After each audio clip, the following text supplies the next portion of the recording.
තරඟ කටයුතු ආරම්භ කරන්නට තුන්වන දිනය තුලත් විශේෂයෙන්ම ආසියානු කනිෂ්ඨ මට්ටම තුල සිටින විශිෂ්ට ක්‍රීඩකීන් සමග තරඟ 10ක් අද දවසේදී පැවැත්වීමට නියමිතව තිබෙන බව ඔබට විශේෂයෙන්ම සිහිපත් කරනවා.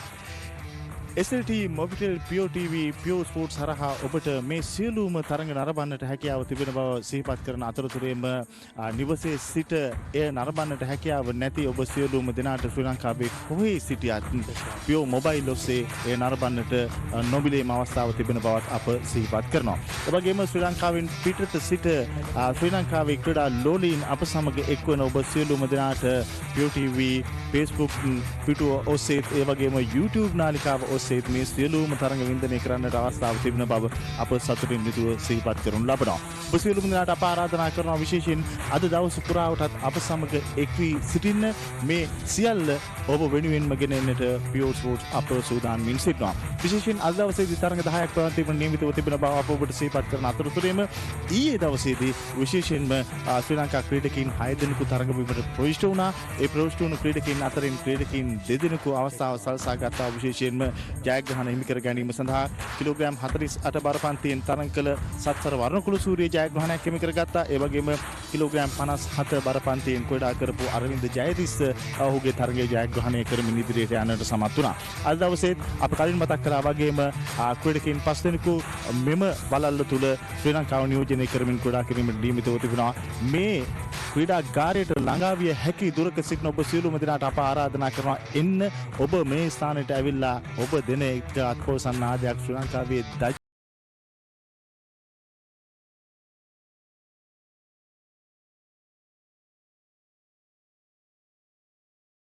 අප යලිත් ඔබට සිහිපත් කරනවා ඔවුන්ට විශාල ශක්තියක් වෙන්නට ඔබට අවස්ථාව තිබෙනවා මේ ක්‍රීඩාගාරයට ආවොත් මෙහි ළඟා විය නොහැකි ඔබ සියලුම දෙනා වෙනුවෙන් තමයි PEO Sports අප මෙහි සිදුවන සියලුම තරඟවල සියලු තත්ත්ව විස්තරයන් ඔබේ නිවහනටම ගෙනවිත් දෙන්නේ ඔබට ඒ වින්දනය කරන්නටත් අපි ආරාධනා කරනවා. අපි මතක් කළා ඊයේ දවසේ ශ්‍රී ලංකා ක්‍රීඩකයන් 2 දෙනෙකු ජයග්‍රහණ හිමි කරගනිමින් ඉදිරියට ගමන් කරන්නට අවස්ථාව සලසා ගත්තා. අපිට ඒ තරඟ දෙකේ විශේෂ අවස්ථාවන් සමගම ඊයේ දිනේදී පැවැත්වුණු තරඟවල විශේෂ අවස්ථාවන් දැන් නරඹන්නට පුළුවන්. ධම්මික අප විශේෂ අවස්ථාවන් නරඹන අතරතුරේ ඒ තොරතුරු කියන්නට සූදානම් වෙනවා.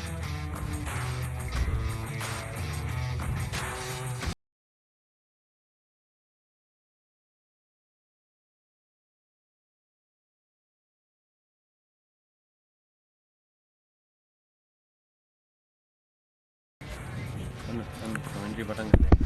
Check. How to start the commentary පටන් ගන්න. Very good morning, very good afternoon in fact for all the boxing lovers who are joining us from around the country, for those who are joining across the world. This is Asian Boxing Under 22 and Youth Championship 2025 Colombo. These are some of the exciting highlights of the day 2. It was an enthralling day of boxing, 11 bouts altogether, and we witnessed 2 Sri Lankans, 2 Indians,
That was a good one.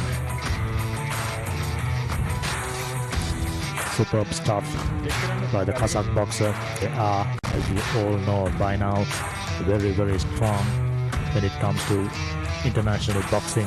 They are very consistently make their representation in the international scene. Kyrgyzstan not far behind. Very efficient fighters. This is the bout was against the UAE.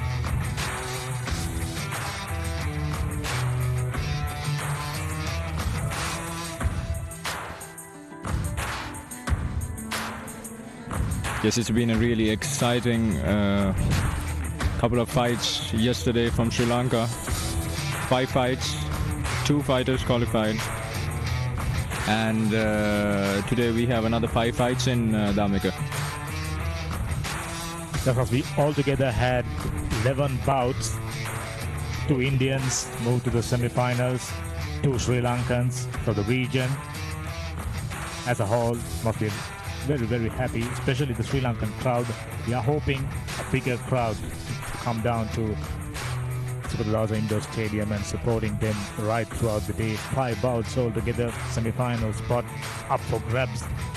Important occasion, and if they get that energy from the crowd, it's a different feeling altogether. You must have felt it as a boxer. Yes, it's really a great atmosphere in this tournament, and we have a great level of competition walking in from so many various strong countries, actually Olympic countries as well, especially the Kazakhs and the Central Asians and the Indians. Wow. And as you know, we lost to India yesterday as well, and the competition was really high. If I can remember, Sri Lankan boxer just about winding it up midway through the fight. He got very, very tired. His landing accuracy wasn't up to the mark, so he's got plenty to learn. This is the whole point of having these sort of tournaments. And this is just, as I mentioned, this is the preliminary rounds. We can make, giving us an indication what to expect in the semi-finals, finals. Exciting times altogether. Saudi boxer and against the Sri Lankan. Yes, kept himself very, very busy.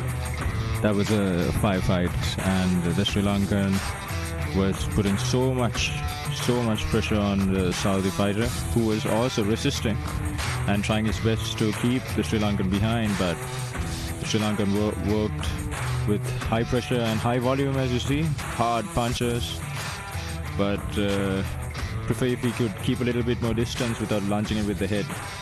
And also, Dhamika, I'm still thinking about that exciting fight yesterday under 48 against Sri Lanka versus Kazakhstan. Wow.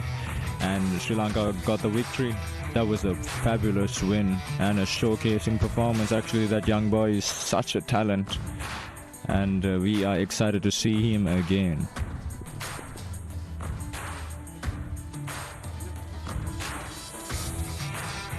Yes, as you can see, Sri Lanka is turning it on Saudi Arabia, and he gets the victory yesterday. Just about every time technically sound boxers had the upper hand. This is one such case. Even though he made himself very busy, and this is that bout you are referring to, Indian taking on Sri Lankan, and initially he had the upper hand, just about a minute and a half afterwards, by throwing a flurry of punches, he got himself tired. Yeah. Indian seized the opportunity and pounced on the opportunity. He ended up winning the bout quite convincingly. It was a unanimous decision at the end. Yeah, the Sri Lankan tried his best. The young Sri Lankan tried his best to do his best, and as you can see, he fell short just a little bit. But once again, it was a great experience. And as you saw there as well in the 3rd round, when he got a count from his opponent in the 2nd round, he came back in the 3rd round to get a count back at the Indian. But you see the Indian, he's just got real good leverage at the end of the fight. He had so much leverage in his punches. slightly at the edge when it comes to technicality. Indian fighter. This is another very interesting fight. Mongolian took on another Central Asian country.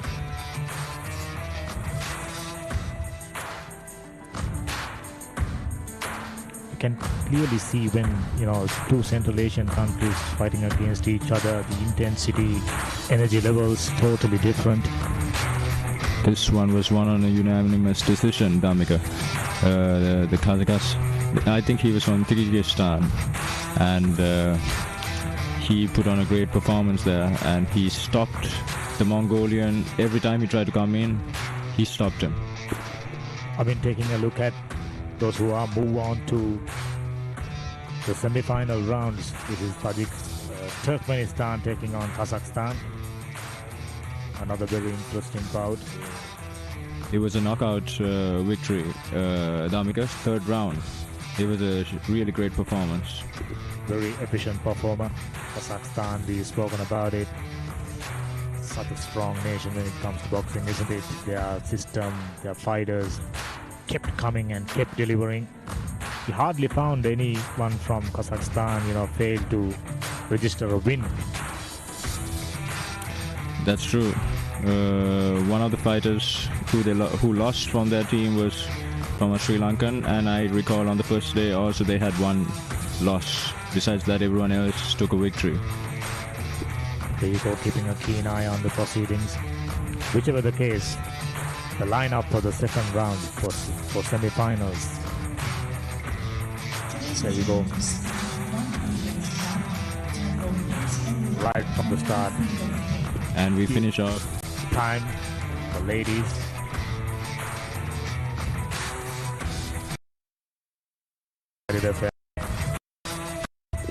Versus Saudi Arabia.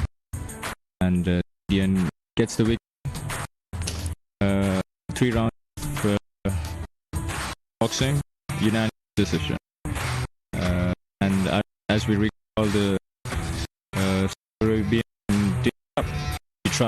She tried, and she kept coming forward. She kept sting, but the Indian was technical, and her timing was pressed till the end of the fight. Go to Indians, reaching the final round. Busy match for the day. Together, Bout, you can see 4 Sri Lankans, 5 Sri Lankans. They shot. Use it as well from the so it will be an exciting for boxing fans, no doubt. There you go, Yoganathan Kajinti.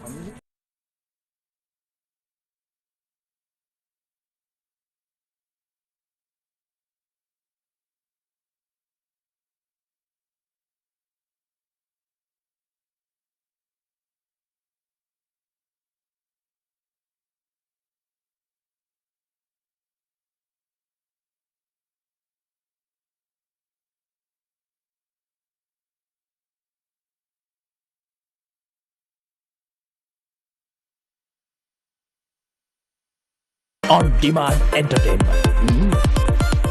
ආදරය සෙනෙහස සොයා යන පවුලේ සැමට එකට සිට නැරඹිය හැකි චිත්‍රපටයක්. වසරේ අත්හළ නොහැකි සිනමා නිර්මාණය.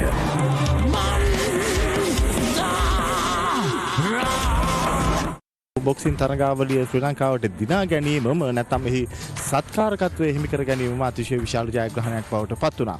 ඒ සත්කාරකත්වයේ හිමි කර ගනිමින් මේ වුණට අතිශය සාර්ථක තරගමාලාවක් පවත්වමින් තිබෙන්නේ ශ්‍රී ලංකා බොක්සින් සම්මේලනයේ පූර්ණ අධීක්ෂණීය සහ සංවිධාන ශක්තියත් එක්ක. එහි සභාපති අනුරුද්ධ චානක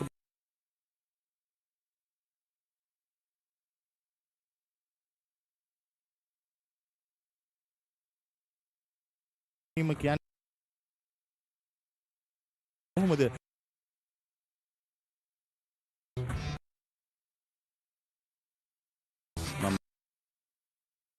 ටූර්නමන්ට් එකේ කන්සෙප්ට් එක වෙනස් කරා. ඒ කියන්නේ අපිට හැමදාම ඇතුලේ තියලා බොක්සින් ගහලා හරියන්නේ නැහැ. ඒකින්ද මම ඉස්සල්ලාම නිගම්බෝ බීච් එකට අරන් ගියා. එතෙන්දී අපි දවස් 3ක ටූර්නමන්ට් එක තිබ්බා. ඊට පස්සේ කැන්ඩි සහස් වෙනට අරන් ගියා. ඊට මාස දෙකකට පස්සේ ඊට පස්සේ කොළඹ ගෝල් පේස් එකට අරන් ගියා. මේ කැන්ඩි සහ කොළඹ කියන මේ ටූර්නමන්ට් දෙකම ඒෂියන් බොක්සින් එකෙන් නියෝජිතයෙක් ඇවිල්ලා බැලුවා. බලලා අපිට මේ ඕගනයිස් කරන්න පුළුවන්ද, අපේ හැකියාව තියෙනවද කියලා ඉවරලා තමයි අපිට ඒෂියන් බොක්සින් එකේ සභාපතිතුමා අපිට මේක ලබා දුන්නේ. මම හිතන්නේ අවුරුදු 54 පස්සේ ගත්ත ජයග්‍රහණයක් මේක. ඒෂියන් බොක්සින් ටූර්නමන්ට් එකක් කියන එක පොඩි දෙයක් නෙමෙයි. දැන්ටම ඇත්තටම කිව්ව රටවල් 23ක් ඇවිල්ලා තියෙනවා. අපිට 28ක් එන්න තිබ්බා. තව පොඩි අඩුකාවක් හින්දා ඒකට එන්න බැරි වුණා. අන්න ඒකත් එක්ක දැන් රටවල් 23ක් එක්ක මේ ටූර්නමන්ට් එක කිරීමේ හැකියාව අපිට ලබා ගන්න පුළුවන් වුණා. ඒක තමයි අපි ඉස්සල්ලාම අවුරුදු 57කට පස්සේ ලැබු ලොකුම ජයග්‍රහණය. දැන් ඒ වගේම අන්තර්ජාතික බොක්සින් සම්මේලනයේ නියෝජිතයින් විශේෂයෙන් මෙහි ප්‍රධාන විධායක නිලධාරීතුමා සහ ප්‍රධාන ලේකම් ධූරය දරන රොබර්ට්ස් මහත්මයාත් මේ වෙනකොට ලංකාවට ඇවිල්ලා තිනවා. ඒක ඊටත් වඩා ලොකු ජයග්‍රහණයක් විශේෂයෙන් මේ වගේ තරඟාවලියකට ඒ වගේ සහභාගීත්වයක් සහ අධීක්ෂණයක් ලැබීම. අපි මේ පිළිබඳව සිහිපත් කරමු. ඇත්තටම මිස් රොබර්ට් එතුමා මගේ ආරාධනාවට තමයි ආවේ. මං එන්න ලංකාවේ මේ ටූර්නමන්ට් එක බලන්න. එයා මගේ එක පිළිගත්තා. මොකද එයාත් මාත් එක්ක තියෙන රිලේෂන්ෂිප් එකකින් ඉඳලා මං හිතන්නේ එතුමාගේ මේ ලංකාවට ආගමනයත් එක්කම එතුමාගේ මේ පැමිණීමත් එක්කම මං හිතන්නේ ඊළඟ අවුරුද්දේ අපිට වර්ල්ඩ් ටූර්නමන්ට් එකකට යන්න පුළුවන් හැකියාව තියෙයි. අපි ඒක බලමු මොකද්ද වෙන්නේ කියලා. එතුමා දෙනවා මෙතෙන්ද. එතුමා ආපු එකෙන් අපිට ඇත්තටම මෙහෙම දෙයක් හම්බුණා. අපේ මේ ටූර්නමන්ට් එක ජයග්‍රහණය කරන ජයග්‍රාහකයන්ට ටැග් ප්‍රදානයක් වෙනවා. ඒ කියන්නේ මුදල් ටැග් එකක් ලැබෙනවා. තුන්වෙනි ස්ථානට ලංකාවේ මුදලින් බැලුවොත් 75000ක්, දෙවෙනි ස්ථානට 150000ක්, පළවෙනි ස්ථානට 300,000ක්. ඒ වගේ ලොකු ටැග් මුදලක් හම්බ වෙනවා මේකේ ජයග්‍රහණය කරන සියලු දෙනාට මෙතුමාගේ පැමිණීමත් එක්කම. දැන් විශේෂයෙන් තරඟාවලිය සංවිධානය කිරීම අතින් ගත්තට පස්සේ අපි ඇත්තටම මේ ගෙවුණු දවස් දෙක තුලත් ඉතාමත් සාර්ථක ගමනක් ආවා. අපි විශ්වාස කරනවා ඉදිරියේදීත් ඒක එහෙම වේවි කියලා. ඒ වගේම දැන් ශ්‍රී ලංකාවෙන් කණ්ඩායමක් හැටියට ක්‍රීඩකයන් 33 දෙනෙක් නියෝජනය කරන තරඟාවලිය. ඒකත් විශේෂ ජයග්‍රහණයක් අපිට අන්තර්ජාතික මට්ටමේ අත්දැකීම.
Makamov Dawood,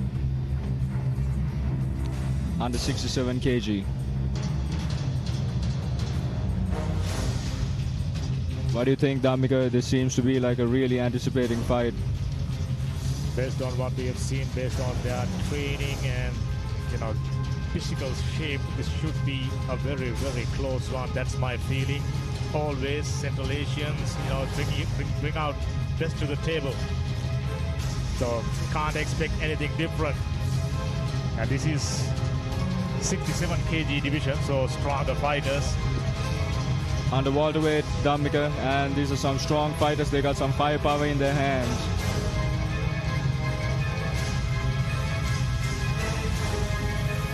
From time to time, we can hear the punches, even though standing far away from the actual ring. We can still hear the sound of the punches, even though we are wearing those earphones.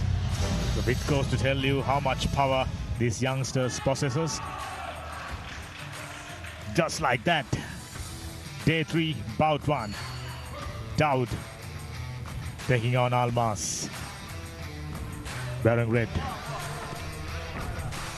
Immediately you see Dhammika, Southpaw versus Orthodox. Blue, Southpaw, and red is Orthodox fighter.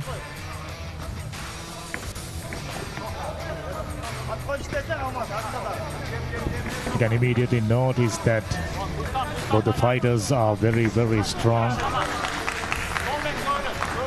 Just by the physical appearance, you are about to find out how technically sound, how technically fluent these two fighters.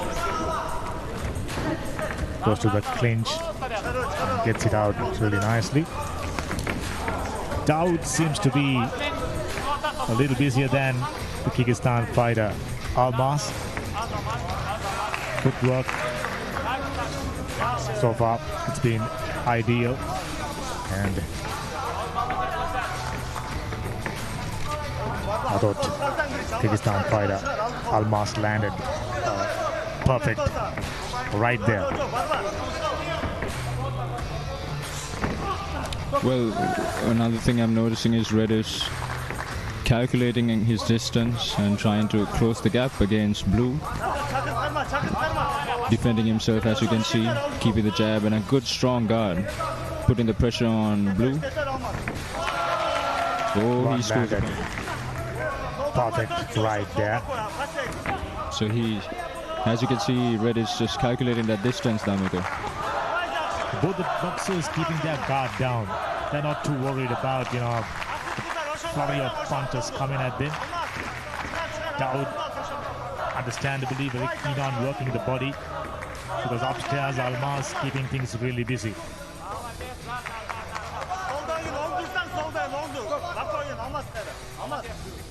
Break off the clinch.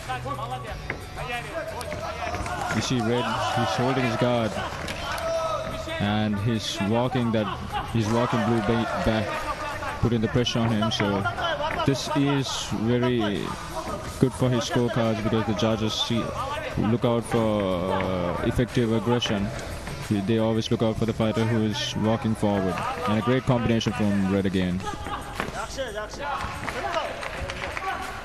As you can see, both the fighters not too keen on maintaining distance, that space for you to assess, doing whatever, whether in defense or in offense.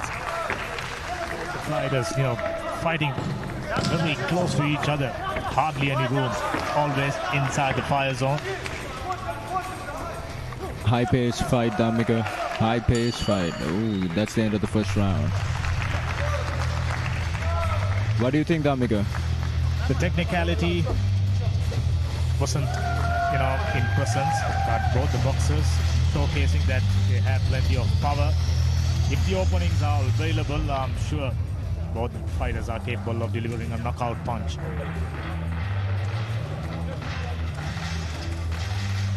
As you can see, Red pulling back and defending just inches away from a lot of punches, protecting the punches, protecting his body with the elbow punches, with his elbow when Blue tries to shoot to the body. You see that? He misses again. So right now I am giving the edge to Red, because he seems to have a little bit more control with his distance and combinations.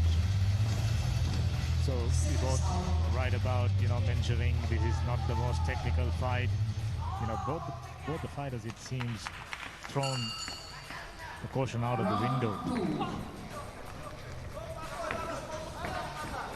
However, they are really technically sound. They have all the basics in, because they come from a great boxing background. But sometimes when you meet a match, which we are seeing right now, it kind of breaks you off your pattern. You get what you understand, Amika? You see blue is trying to break red off his pattern as well as red is trying to break blue out of his pattern. So the best man wins. Interesting fight, without a doubt. The time Bout touches the body. Very keenly watching it, and that distance tucked too close. That's the only issue I can spot. So blue swinging and missing, and great hit movement from red, and a couple of body shots in there with a strong guard. He's closing the gap, trying to get as close as he can to make it rough. He's making it rough for blue right now. Quite clearly both the fighters, not very keen on providing enough room to the opposition, so both them getting close time and time again, just like that, going into the clinch, far too open. If I'm not mistaken, this is the third time.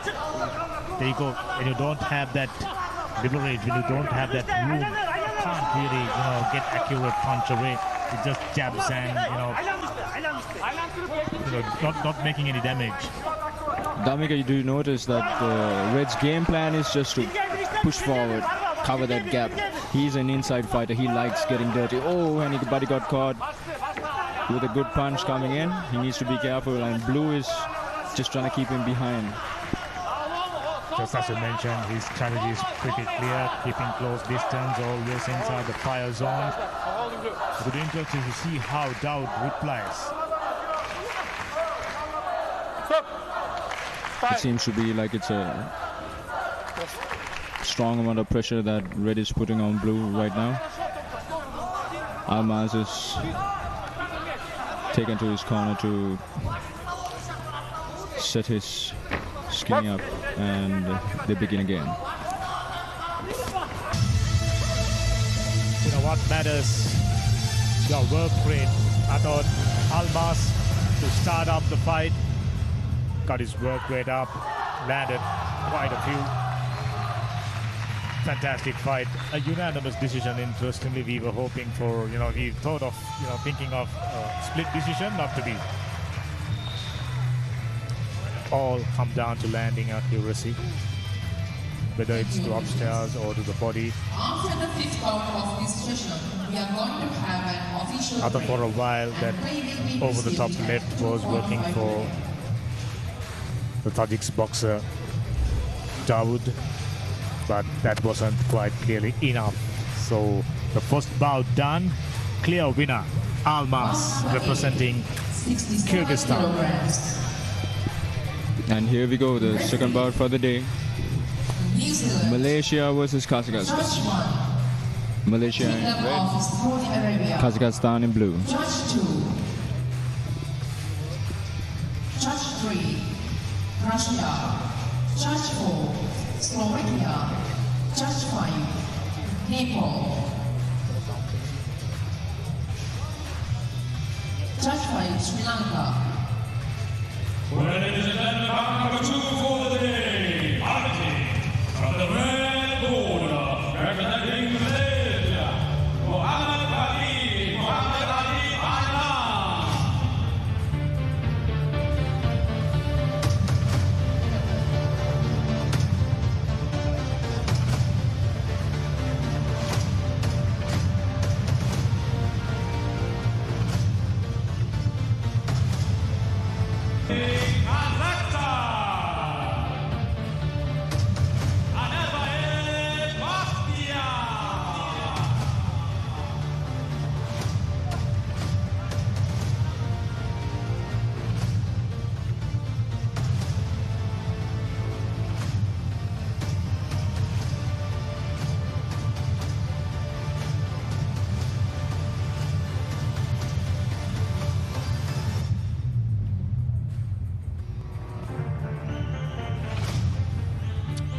And the man in blue from Kazakhstan.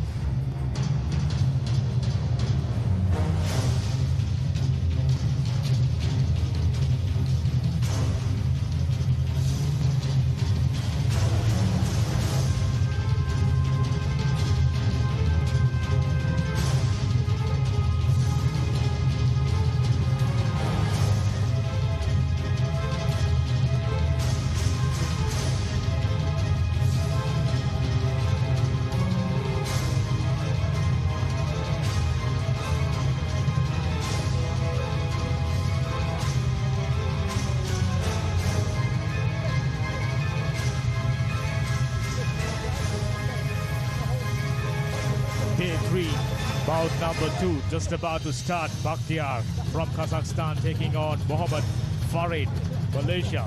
Malaysian in action for the first time. This should be an interesting one.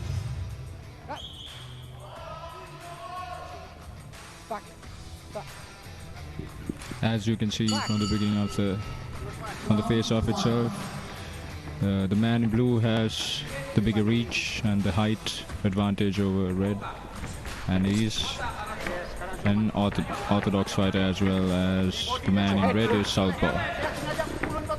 Malaysia over the years have produced fantastic boxers, very strong sport when it comes to Malaysians, such a passionate boxing followers, and I'm sure whoever qualified to this fight, whichever the results, representing the highest pedigree.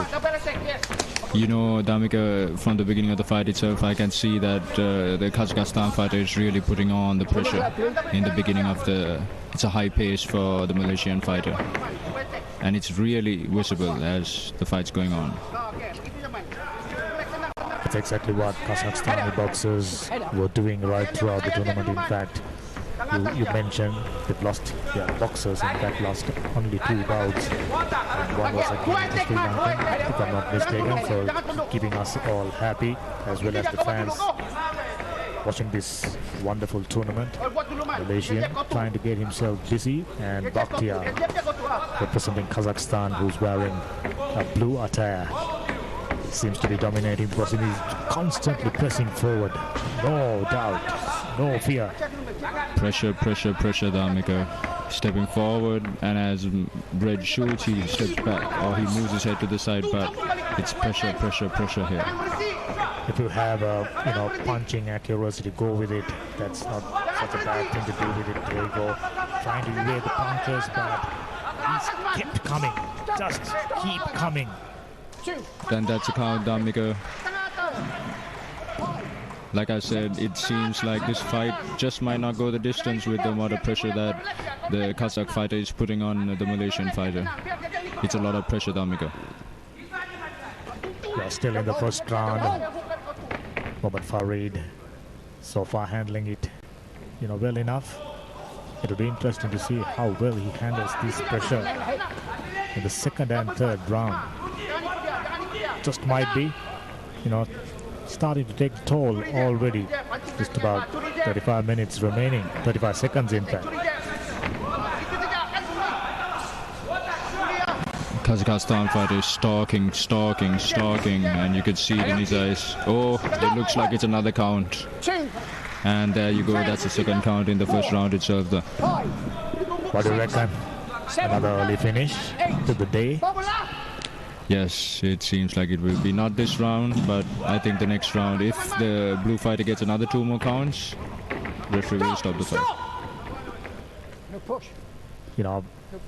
I've been praising the Malaysian, how strong they are boxing up, but he was decimated right throughout the first round. It will be a very tough second round coming up for the Malaysian.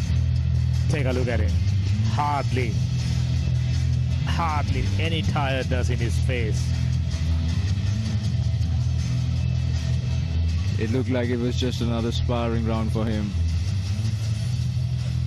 He looks like he's in great shape, Damika Blue, the man in blue. And he has some great technicals in his side. Head movement, footwork, he's got it all. He's a real talent. Yeah, that's the most impressive part, his landing accuracy. That's what kept the Malaysian at bay. Malaysian, there are moments he was trying to break free, but the constant pressure and accurate punching, proven too tough. But it'll be interesting to see if the Malaysian, change the complexion of this fight, but highly unlikely as he starts to move forward. Bakhtiar, remember the name, another fighter, title contender. And stalking once again in the beginning of the second round. Oh, that's a hard hook he caught him with, and that's another hook inside. His landing percentage is high. The man in blue.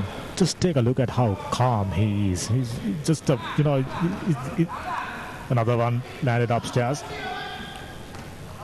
Oh, he's going for it. The man in blue.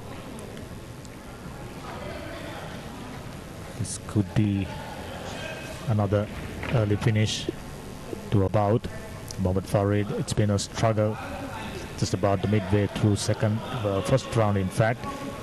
And during the second round, absolutely Bakhtiar pressing head. I was about to say it's like a meditation for him. He looked that calm. And that head movement, Damika.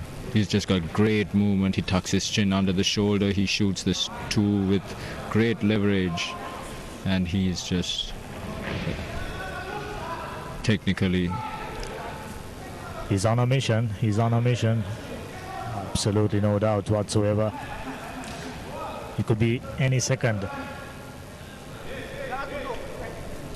Showing some great character, not hitting his opponent when he's down as well. So that's what takes you to be a great boxer. And no illegal punches, even though the referee didn't say stop. He showed his sportsmanship. I can tell you, we are not too far away from a stoppage. We'll see. If a Malaysian can keep it up, he deserves so much of credit. That barrage of punches, my goodness. He's looking tired, Damika Red, the man in red. He's looking tired and he's slowing down. And I don't think it's a good idea to slow down with this man in front of him from Kazakhstan. And he trips.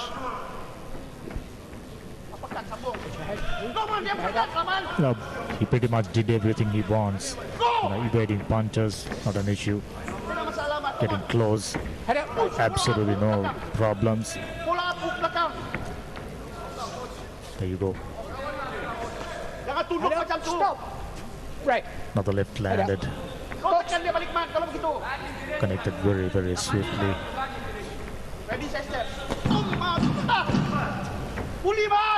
Some reprieve for Mohamed Farid.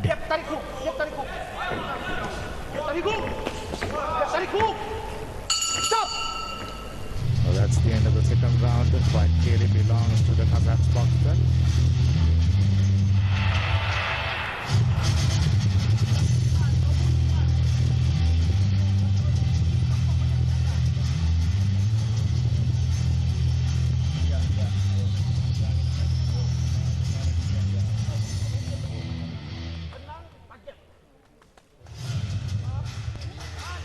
These are the highlights. I thought towards, last few seconds, Malaysian had a little bit of reprieve. Wasn't landing from the front of the glove. You need to land your punches with your knuckles. Those are the rules. Interesting third round coming up, Malaysian under the squash.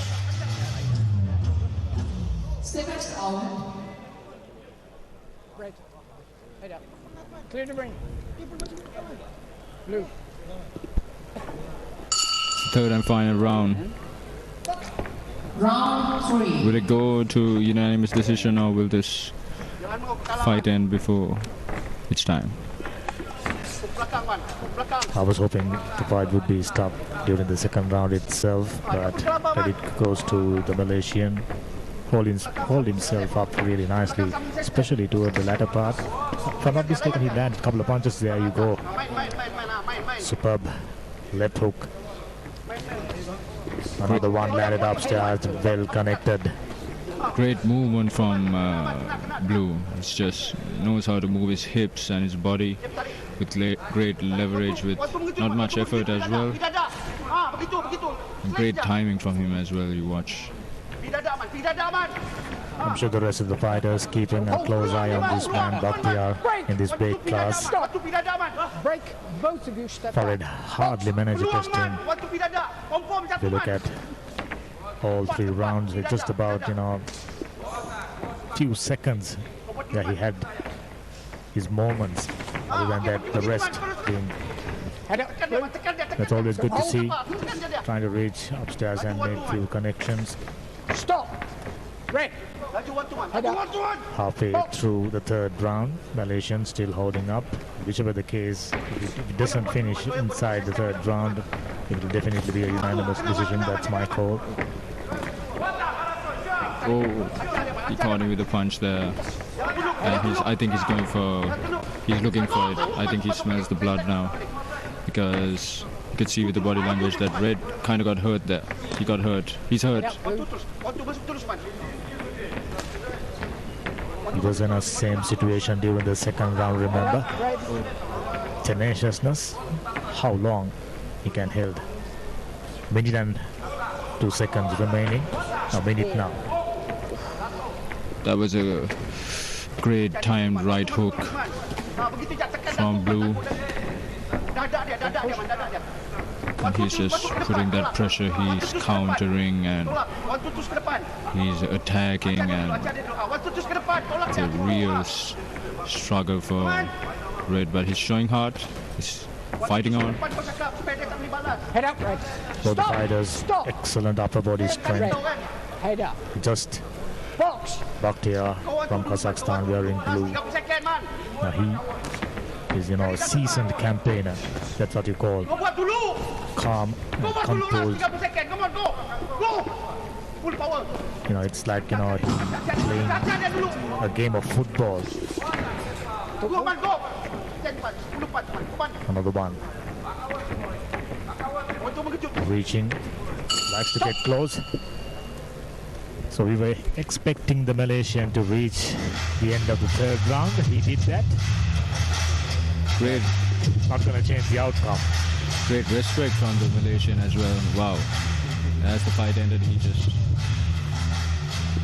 showed his respect to the blue fighter, but that's great work from the Malaysian as well, but it was a one-sided fight and it goes to the scorecards.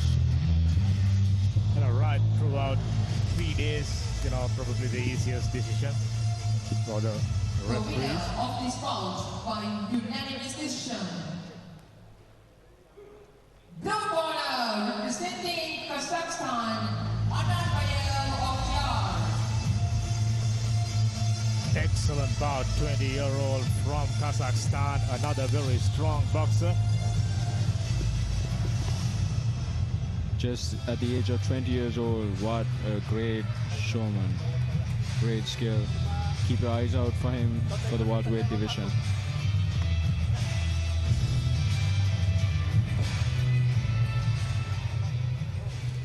And we have our next fight. There will be a 30-minute break after 5th bout. Thank you, officials. At the third event for the day, now we have Sri Lanka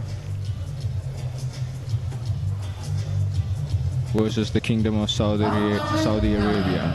67 red. Sri Lanka in red, Saudi Arabia blue. Referee, Kyrgyzstan. Judge 1, Turkey. Judge 2, Croatia. Judge 3, Russia. Judge 4, Kazakhstan. Judge 5, Slovakia. As usual, it was a devastating match, and Blue is flawless fighter. He's a ferocious fighter, actually.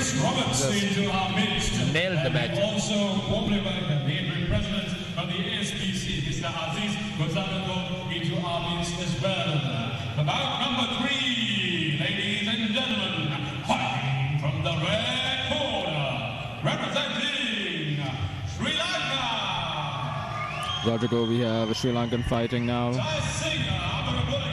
One of the 5 fighters. He's the first one to walk in, representing motherland Sri Lanka. This is the first match for the Sri Lankans today. I think it's going to be an interesting and fascinating match.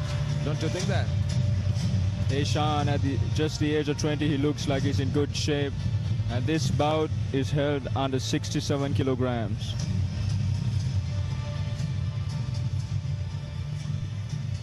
Fighting from the blue corner, representing the Kingdom of Saudi Arabia, Al-Qasimi Ismail.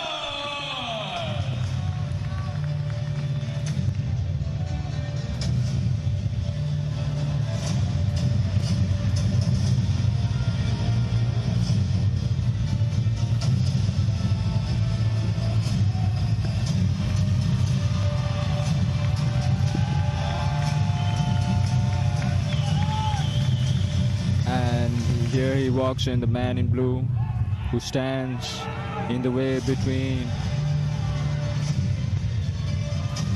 the victory for our man from Sri Lanka. Both fighters looking like they're in good shape. This is the official bout number 9 under weight category 67 kilogram. Red representing Jayasingh Ambarapolagedara Mars Hanson, and blue representing Al-Qassami Ismail from Kingdom of Saudi Arabia.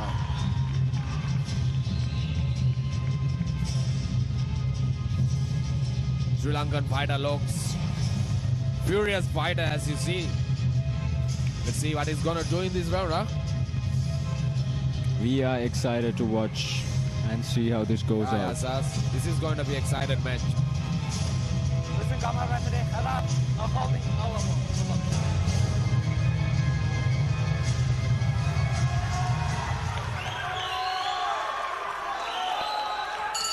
Here we go for the first round. Oh, Ismail take the lead. but I'm liking the guard that the man in red has, the Sri Lankan. He has a nice strong guard. And Vimarshan is taking that lead and he's maintaining distance, and he's a quickie puncher. You can see that he's getting close and throws punches.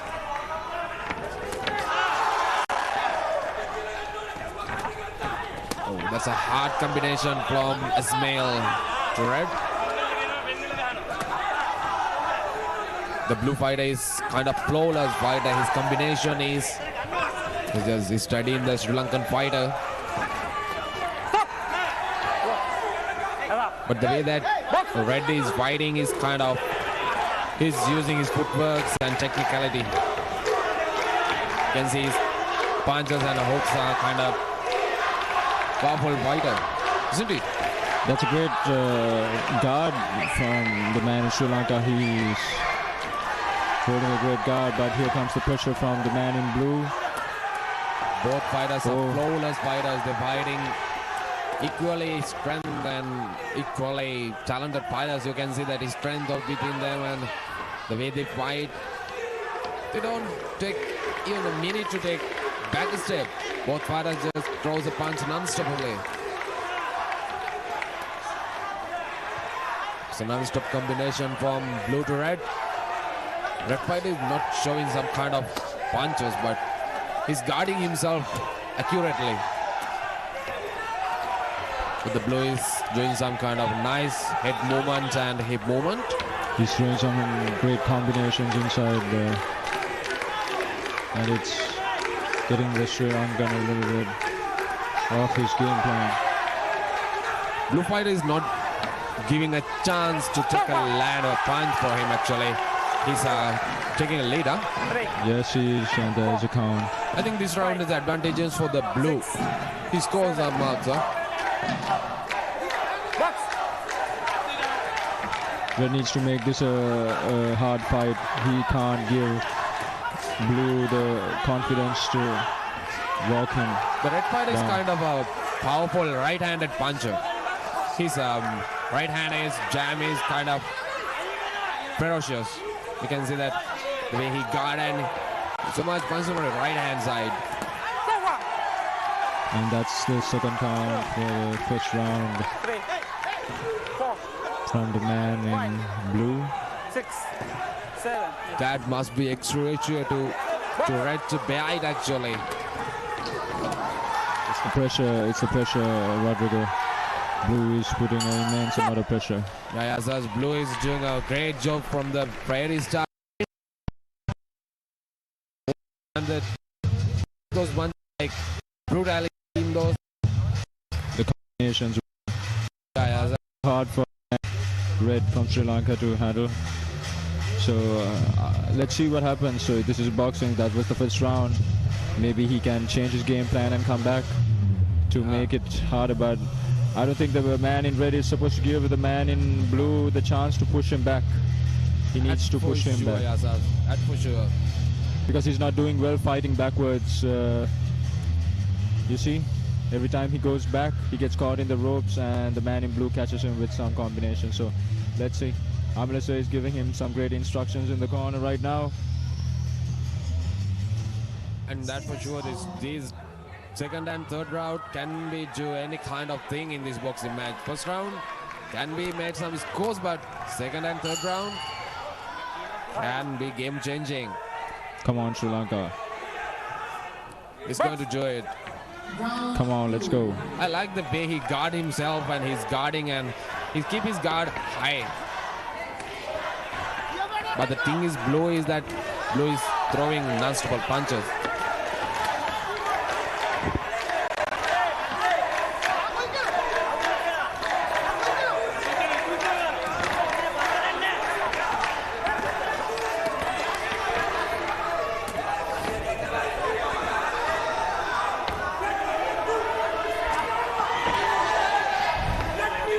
Blue is taking lead and he throws some kind of brutal punches, but it managed to avoid them. But the way that his flawless combination, It's the combinations. and the counter punches of the Blue throwing is kind of accurate. He's getting close to Red and he throws those punches.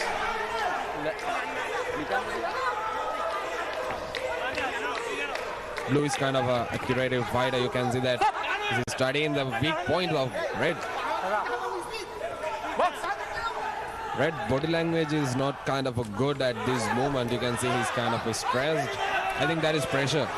You know, Rodrigo, Red needs to get a clean punch that will hurt his opponent. If he needs to win this fight, Sri Lanka needs to get a knockout, depending on how it's going.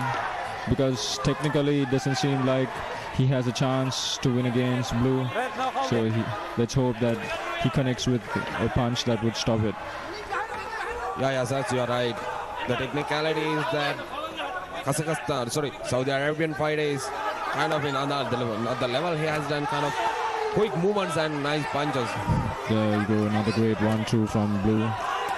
And But the thing is that Redis manages to avoid them, but he didn't throw some kind of punches right into the body and face. But he can throw some kind of body punches. Why don't he do them?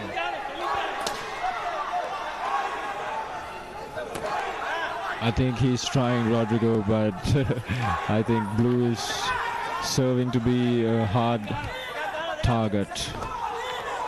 Yes, you're right. The Red is always trying to reach his ribs and etc. things, but the things that Blue is managed to avoid them by taking leaning backwards steps and those steps. But the thing is that body language says a lot about it. But the Blue fighter is kind of calm and is doing some kind of flowing fighter, like he just flows his throws, but Redis can't get rid of them. He's trying so hard.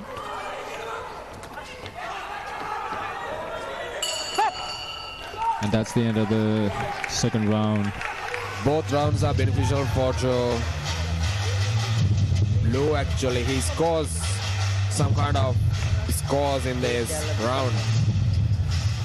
Unfortunately, it looks like the Sri Lanka fighter is tired right now, and he's exhausted that because he avoided those brutal punches from Blue. He did a great work in these 2 rounds. it's the pressure from the jam from him. That jam was quick. But that's a hard left-hand hook from Red to Blue. But it's the pressure, Rodrigo. The pressure from the man from Saudi Arabia. In Blue, his pace is draining the Sri Lankan fighter down. But I know that the Sri Lankan is not going to give an easy fight. I know he's going to fight his heart out. that's for you, sure, Achaz, that for sure. He didn't give his fight. He manages to avoid those punches and he managed to throw brutal punches. And did you see that previous left-hand hook from him? It was brutal. And the man in red from Sri Lanka is walking forward now. Oh, that was a good punch from the man in blue, from the man in red. He's turning it up. He's turning it up. Now he got some energy from Oh, that. that was another good punch from the man in red. Oh. Red is taking the lead. He got that marks from this round. The counter punch from red to blue was devastating, box. Red needs to just push it up a little bit more, turn it up. He could get a good punch that could land and finish it all. He was a good fighter, and in this round, he took the lead and he threw kind of brutal and accurate punches, isn't he? And he take the lead. That's what I like the most from him. The first and second round was his start, but this round he got that energy from that punch.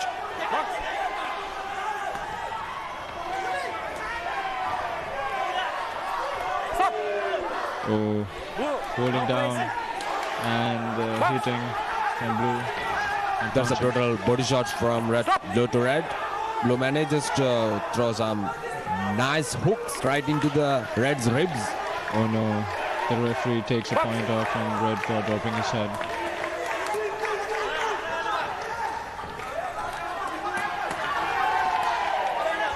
That jam was so much painful for the red to bear it.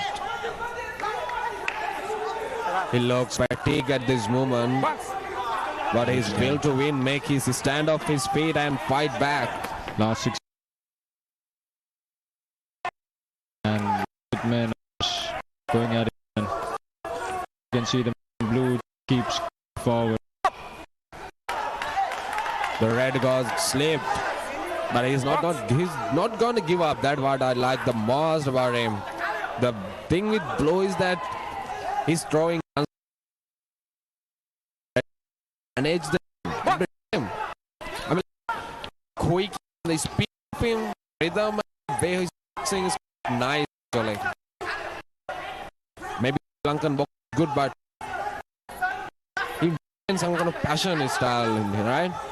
Because the blue one is kind of a stylish boxer and he's got some nice footworks I like of him.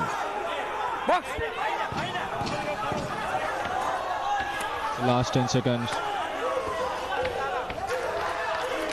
Both men are looking tired. And that's the end of the third round. In this round, both fighters got really tired, I think. Actually, fighting 3 rounds in this ring is kind of heavy. It made a great strength. Great condition, yes. But the man, you could see it from the body language, the man in red seems to be exhausted right now. Drained off, and the man in blue is keeping his head high and his chest up. So the body language says it all, but great effort from the man, from both men. And let's see what the judges have to say. We go to the scorecards. I guess that the blue has scored enough marks in the first and second round.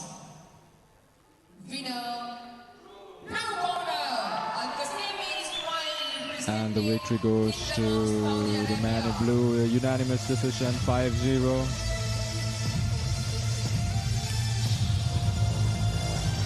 Great effort from the man in red for stepping in and representing our country. We applaud him. Great effort once again. He throws punches. Those landed right into the blue's face, but those are not enough because most of the time he guarding himself from those brutal punches from blue. See that left hand jam was brutal. After fifth bout.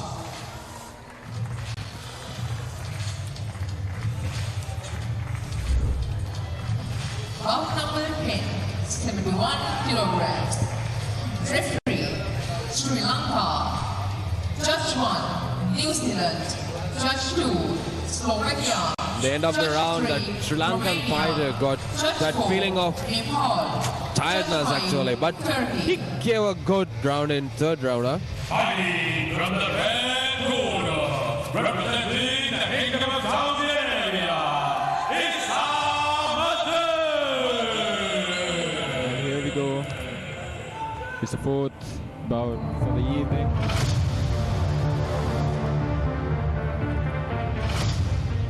Kingdom of Saudi Arabia versus Kazakhstan, and the man in red boxing, Issa Majid.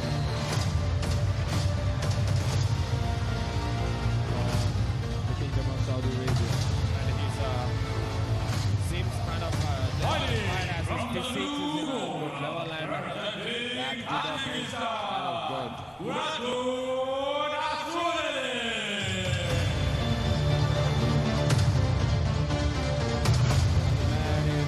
Red, walking in from Kazakhstan.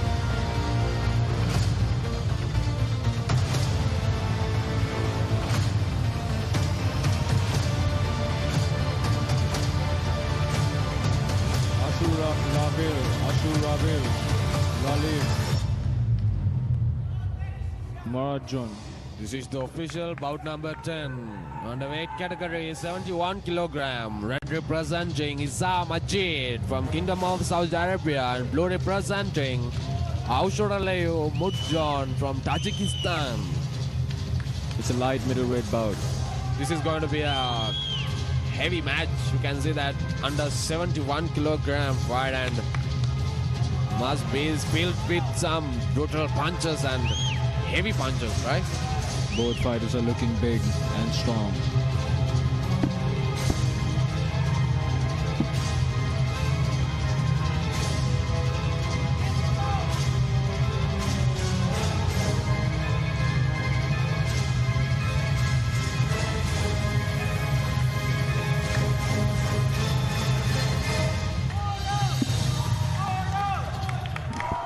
Ooh, the eyes on both men.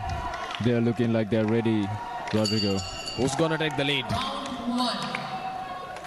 Oh, blue took the lead, and red is kind of distansive fighter. You can see that he maintained the distance and he's known as a quick jam.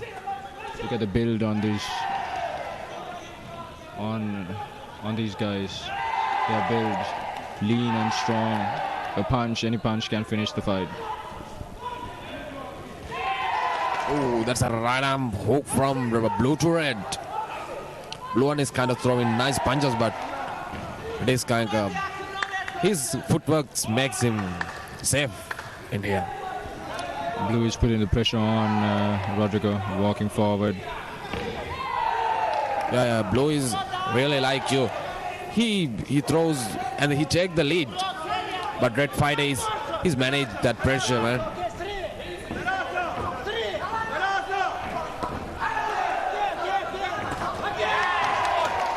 But the thing with blue fighter is he's kind of quick punch and he throws punches, combinations. He's got great movement and great footwork. Good footwork, Rodrigo. His feet are very elusive, quick, agile. And the thing with blue fighter is he's controlling the momentum in this fight, in this round. The red boxer is kind of trying to reach his body, but the blue one is not letting him come too close. It's the pressure. It's the pressure from blue.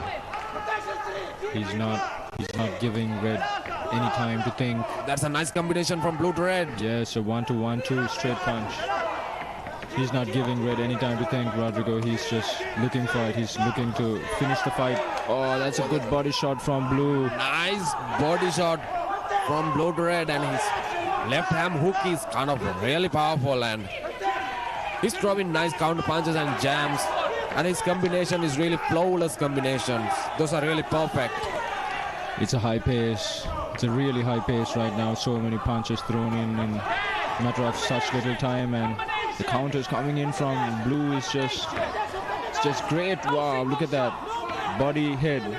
I like the energy in this fight. Both fighters look energetic, and their punches is really filled with that brutality, isn't it? The pace is really high, and yes. The pace is really on another level. Both fighters trying so hard to reach their head and trying to find a knockout. Stop! Holding. And as you can see, that red boxer have a chance to make a knockout because he looks some kind of powerful puncture. But he doesn't have that. He's leaning forward, and that's the end of the first round. That was a pressure round from blue. I think it's the advantage for the blue, and he took the lead in this round.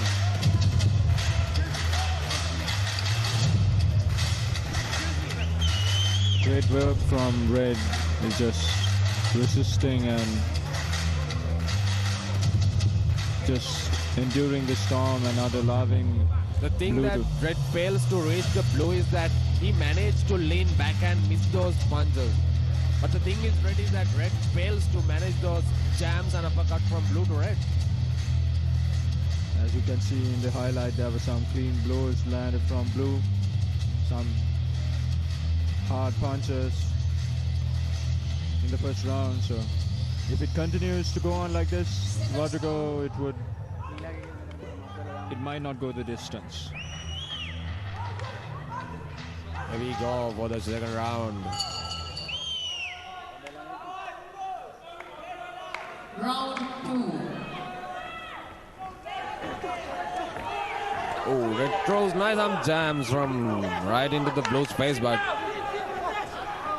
those are not directed, they're like swings. Oh, that's a hard combination from Red to Blue, but in this case that Blue managed to avoid them by doing some nice footworks and hip works. That's a nice combination of hooks and jams from Blue to Red.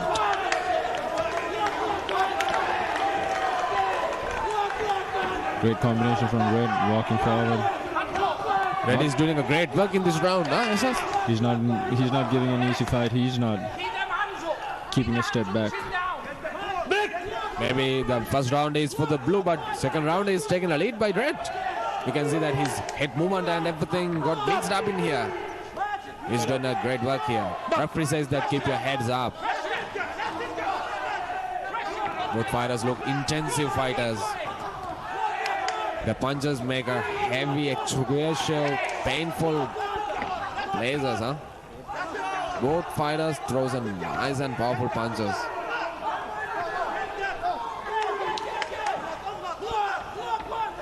Make a guess, yes, who's gonna do it? They're both on high intensity right now, and both of them look like they're hungry. So this round is going both ways right now. Yeah, their body language speaks that both fighters may not look and seems any kind of exhausted feeling. They just fight as the first round. The energy and the flawless punches is another same level from the first round. Maybe the coaches may get hard choices from here. Coaches must be really focused on the both players because both players doing a great job here. The crowd is on their feet and both countries wishes them the best. That was a good straight two from the man in blue, and I think he's looking a little bit more confident with what's happening. Red fighter is trying to reach his body. Punch. That's another good punch landed from the man in blue. Blue is trying to take that race to body, but Red is on a quickie movement and he managed to avoid them by taking quick movements.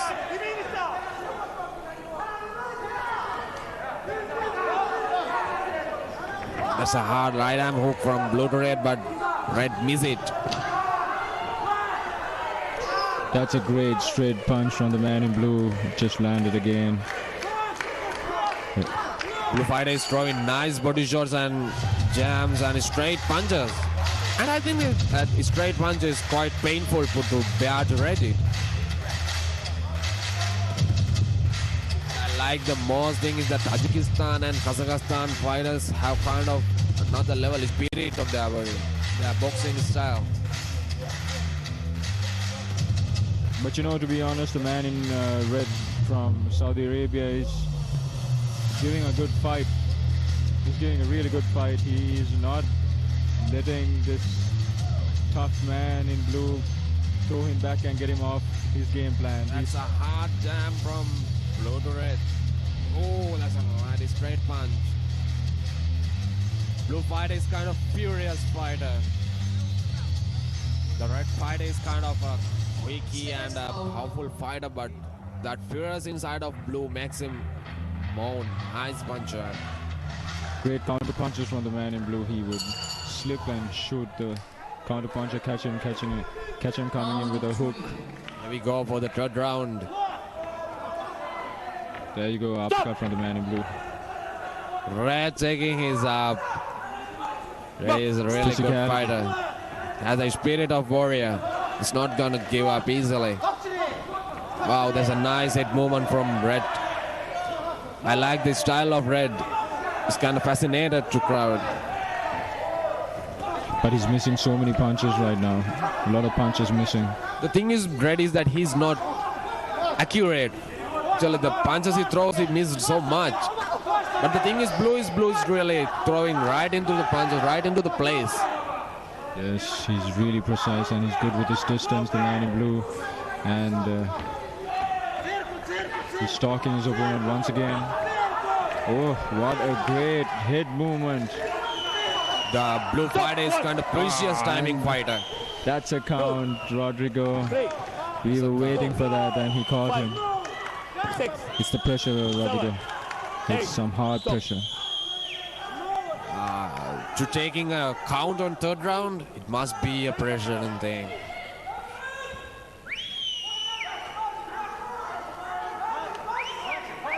The blue fighter lost with mouth guard, that's why it's been stopped. We go again. The crowd doing whatever they can to support the man from Saudi Arabia.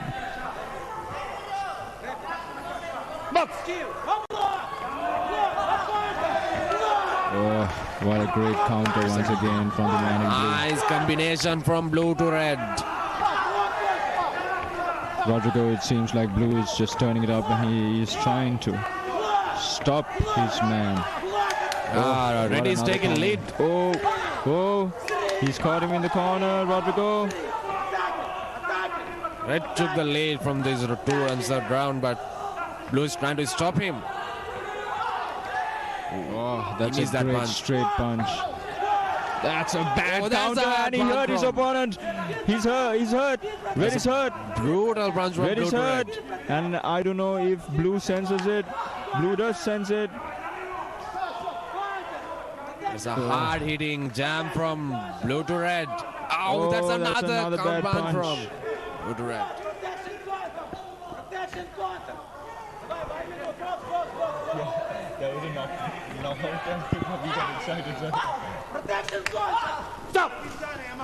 It can be a knockout.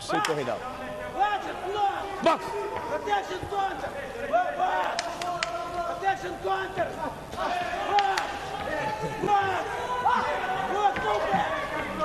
What a pace from. Oh, that's a hard punch from the man in blue. Did you see? It's a lot of. Oh, another great count. Oh, that's the mouth guard falling off. Once again for the man in blue. Red is in a good physical level. He bared kind of a good punch from blue. The last 3 seconds. He hurt him, Rodrigo, in the third round. Must be really painful to Red to bear that brutal punch.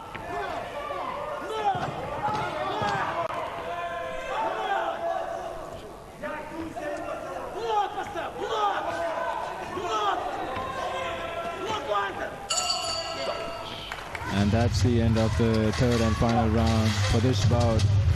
And it goes to the judges' scorecard. And the third round was devastating round. I like that heat in that round.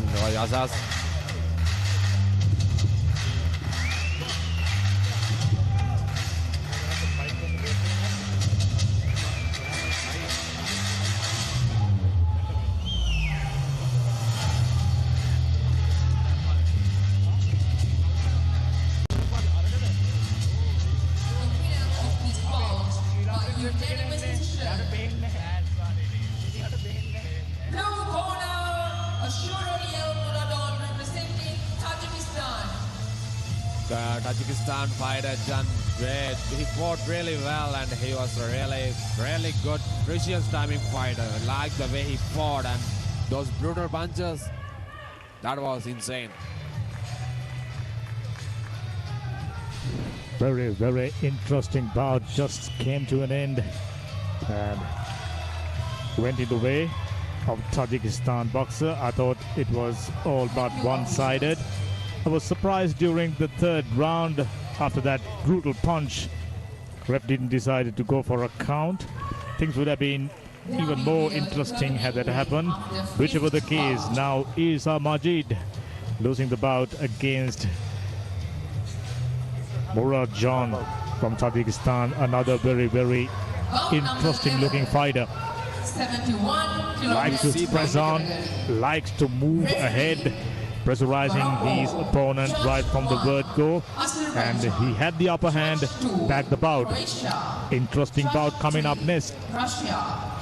We have a Sri Lankan taking on yet again a Kazakhstan boxer.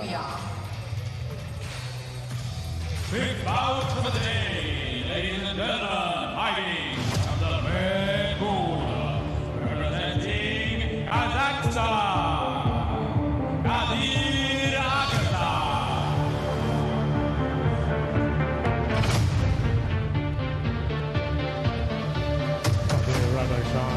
Looks like another very strong boxer from Kazakhstan.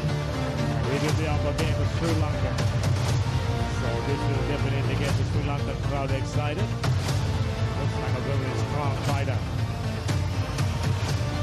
As you can see, Damika, he did a great job last match.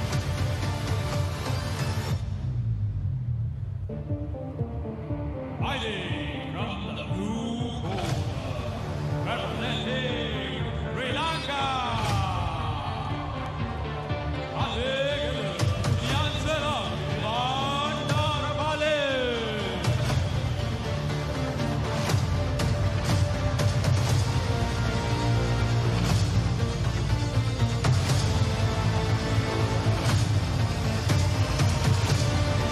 No doubt it will be a very, very proud moment for this young man, Malik Bandara.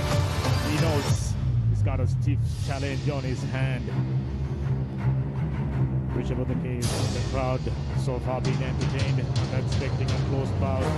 As we all know, Kazakh boxers, they are very, very strong when it comes to boxing. So the Sri Lankan knows that he's got his work cut out.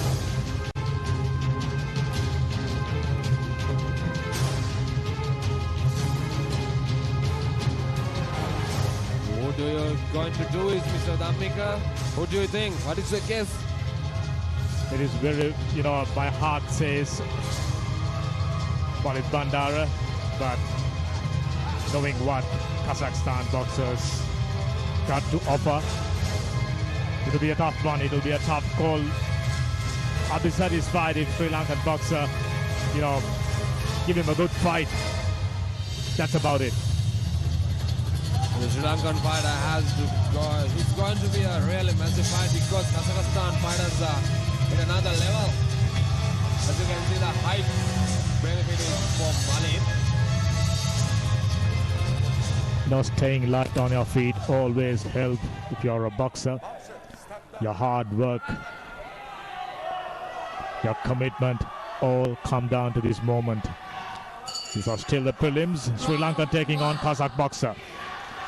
They're immediately pressing the issue, moving forward. That left foot with his orthodox stance.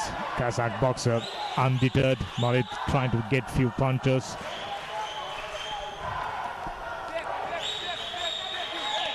Interestingly, Malik not opting to go for the guard, opening himself out. Could be a dangerous call against this man. He looks very powerful, and there you go. He looks very calm and composed. As you said, Damik, Kama's boxer is quite dangerous actually. The way Malik box is quite nice, but the thing is that Kazakhstan fighter with his, he's quite calm and he's taking the precious timing punches. Pressing forward, he's not even thinking of get in and get out. Immediately lands a relatively powerful punch, and ref decided to go for a count, the first of the bout. That was bad for Malik, and he took the count on first round. That means that first advantage is for the Kazakhstan fighter. Malik is also not going to give up. Kazakhstan fighter really putting the pressure on the Malik. He's a good fighter. You can see that he maintained the distance. So it will be interesting to see Malik if he can come up with, improved work rate. He just, looks like he's very keen on backing off, intimidated by his opponent, who's always pressing in, constant pressure. Pressure does weird things, as we all know. Kazakhstan fighter cannot identify the opponent because the Malik is kind of a furious right-handed boxer. You can see that the way he uses his right-hand jam is quite powerful and brutal. See that he's always throwing jam from right hand. That time, Kazakh boxer Agashan delivering a punch with a palm. In conventional boxing, that, not taken into consideration. A good body shot and goes upstairs. He's getting busy. Now seems to have figured out why. There you go. Malik got very few answers. And the second count inside the first round itself. 6, 7. That is not a good thing to have a second count of the first round. Oh my God. Match gave up. Referee deciders drew. Winner is the Kazakhstan fighter. The thing with that Kazakhstan fighter is he has no mercy. He's a quickie boxer. So it's been a very light work for the Kazakh boxer Agashan. Malik, it's taken too much of a toll. He's been constantly pressurized. Kazakh boxer moving on his right foot, landing punch after punch. Malik Bandara found no answers, and two coaches convinced him. The winner of this bout. That's it. That's enough, my boy. Winner, red corner, Kadir Agastan representing Kazakhstan. He was a good fighter. He put out so much pressure on the Sri Lankan fighter. And the physique and the level of his boxing level is kind of another way. The way that blue boxer manages to do it, but red managed to throw some vicious timing punches right into the face. You can see that the way he throws those punches, red keeps a high guard so that blue failed to reach his face. I think for Sri Lankan boxers, it wouldn't be a bad idea. There you go. Constant barrage of punches. And quite easy workout for the Kazakh boxer. Just like that, another bout comes to an end. We'll go and have another look at the proceedings so far to the day. The highlights coming your way.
රන්දුවකට වැරෙන් එල්ල කරන පහලක් පැහැදිලිව බලා ගන්න ලංකාවේ විශාලතම HD channel එකතු සමග PEO TV, the best on demand entertainment.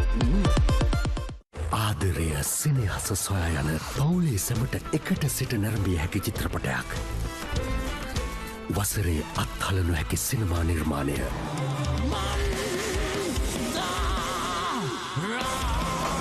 ඔබ කැමතිම වැඩසටහන් දැන් අතළඟටම. දැන්ම PEO මොබයිල් ඇප් එක ඩවුන්ලෝඩ් කරගන්න.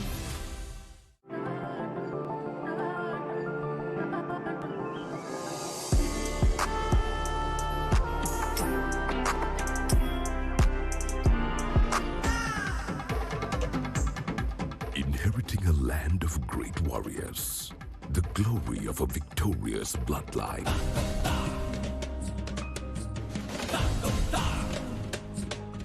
Empowered with intelligence and strength.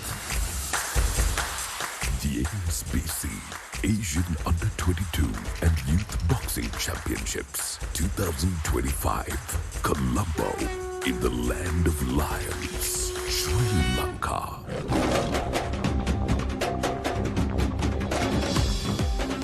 After 57 years, over 25 countries face off.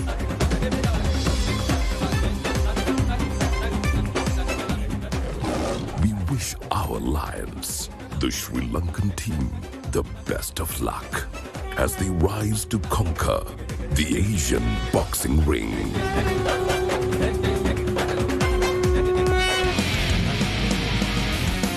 The ASBC Asian Under-22 and Youth Boxing Championships 2025, Colombo.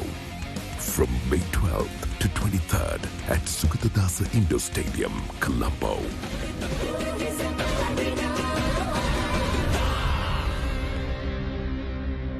Live on PEO Sport 1 on PEO TV. Rewind කරන option එක සමගින් ආයේ බලා ගන්න PEO TV, the best on demand entertainment. අප මෙතෙක් අසා ඇති සිංහ බාහු කතාවට සිනමාරූපී නව අර්ථකථනයක්. සිංහ බාහු. ඔබ දැනටමත් SLT මොබිටෙල් ෆයිබර් බ්‍රෝඩ්බෑන්ඩ් පාරිභෝගිකයෙක්ද? PEO TV නව සම්බන්ධතාවයක් ලබාගෙන මාස 6ක් පුරාවට නොමිලේ TV බලන්න ළඟම ඇති SLT මොබිටෙල් ශාඛාව වෙත පැමිණෙන්න.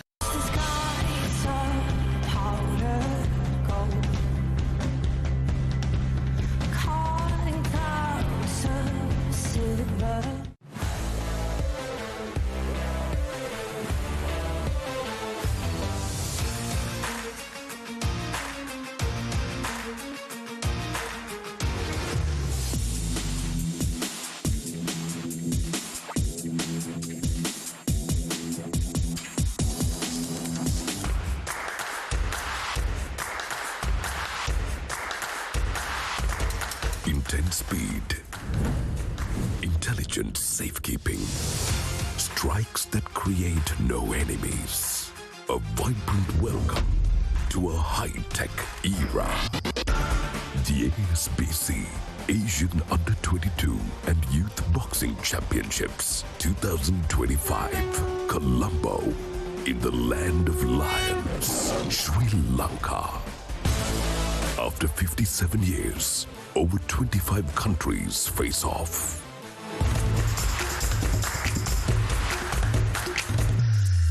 The ASBC Asian Under-22 and Youth Boxing Championships 2025, Colombo.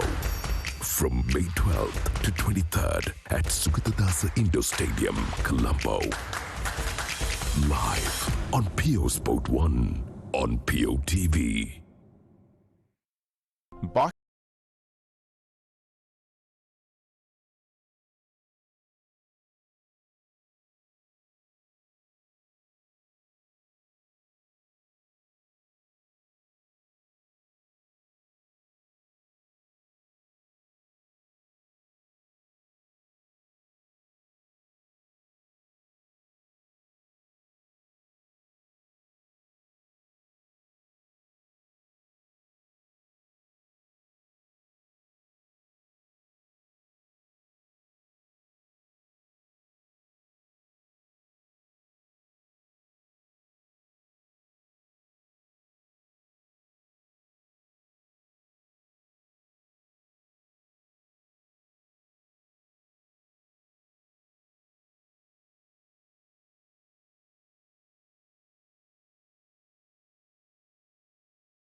A Greek story goes that Theseus invented a form of boxing where two contestants sat face to face and beat each other to death with their fists. Pygmachia, or fist fighting, was introduced in the Olympics in 688 BCE and quickly became a popular pastime for the people. The men trained on korikos, or punching bags with leather straps, called himantes, on their hands. Gloves and wrappings were needed to compete, but one thing wasn't: clothes. The Greeks fought naked. Women were not allowed to watch the sport, and that had little to do with nudity and more with the violent nature of the sport. And it was particularly violent. Not only were there no protective accessories, there were no weight classes either. A well-placed blow from a heavy fighter could potentially prove fatal. In the Iliad, Homer presents the tale of a bout. Similarly, the sport of pancration in the Olympics was a combination of boxing and wrestling. The Greeks believed that Heracles dominated the Nemean lion using the moveset, and Theseus used it to overpower Cercyon of Eleusis. The Romans took a lot of their cultural cues from the Greeks, including their gods, so it isn't surprising that they took their gods' pastimes as well. Pugilism became a popular spectacle at Roman amphitheaters. To raise the stakes, they added spikes to their leather gloves, and eventually, weapons were introduced. A similar sport to gladiatorial combat was Kalaripayut in India. A 3,000-year-old martial art, it was noted for its importance in battle training. Other martial arts, like the Shaolin Kung Fu, also gained notoriety in China. While these were all contact sports with combat as their key pillar, they did not resemble the sport of boxing as we know it today. What's interesting to note is that fist fighting fell out of spotlight for several centuries. There were a few places like Rus where, before eventually getting banned, it remained a form of mass entertainment. However, most fist-fighting contests around the world were more akin to bar fights than public spectacles. So, we jump forward in time to 16th century Britain. Bare-knuckle boxing contests were making the rounds, but these were devoid of rules and chaotic to the point of including fencing and cudgeling contests. No weight limits, no referee, and no rules. Poking, groin strikes, headbutts, chokes, and throws were all valid moves because nothing was invalid. It was around this time that the term boxing made its way into popular vernacular. In 1681, the Duke of Albemarle scheduled the first recorded bout of boxing between his butler and his butcher. To nobody's surprise, the butcher emerged victorious. Unlike the ancient Greeks, British women were no strangers to boxing. The first female fight, advertised in print, dates back to 1722. James Figg became the first English bare-knuckle or boxing champion in 1719. The same year, he opened an amphitheater capable of seating 1,000 people. In 1727, the Prime Minister of Great Britain, Robert Walpole, Poet Laureate Colley Cibber, and satirist Jonathan Swift watched him defeat his greatest rival, Edward Ned Sutton, in Ned's sold-out amphitheater. After Figg's death, the mantle of the sport fell on the head of Jack Broughton. In 1743, he opened an amphitheater on Oxford Road and introduced boxing's first ever rule set, known as Broughton Rules. The idea was to protect fighters and avoid unnecessary deaths in the ring. Grabbing below the waist and hitting a downed opponent were both prohibited.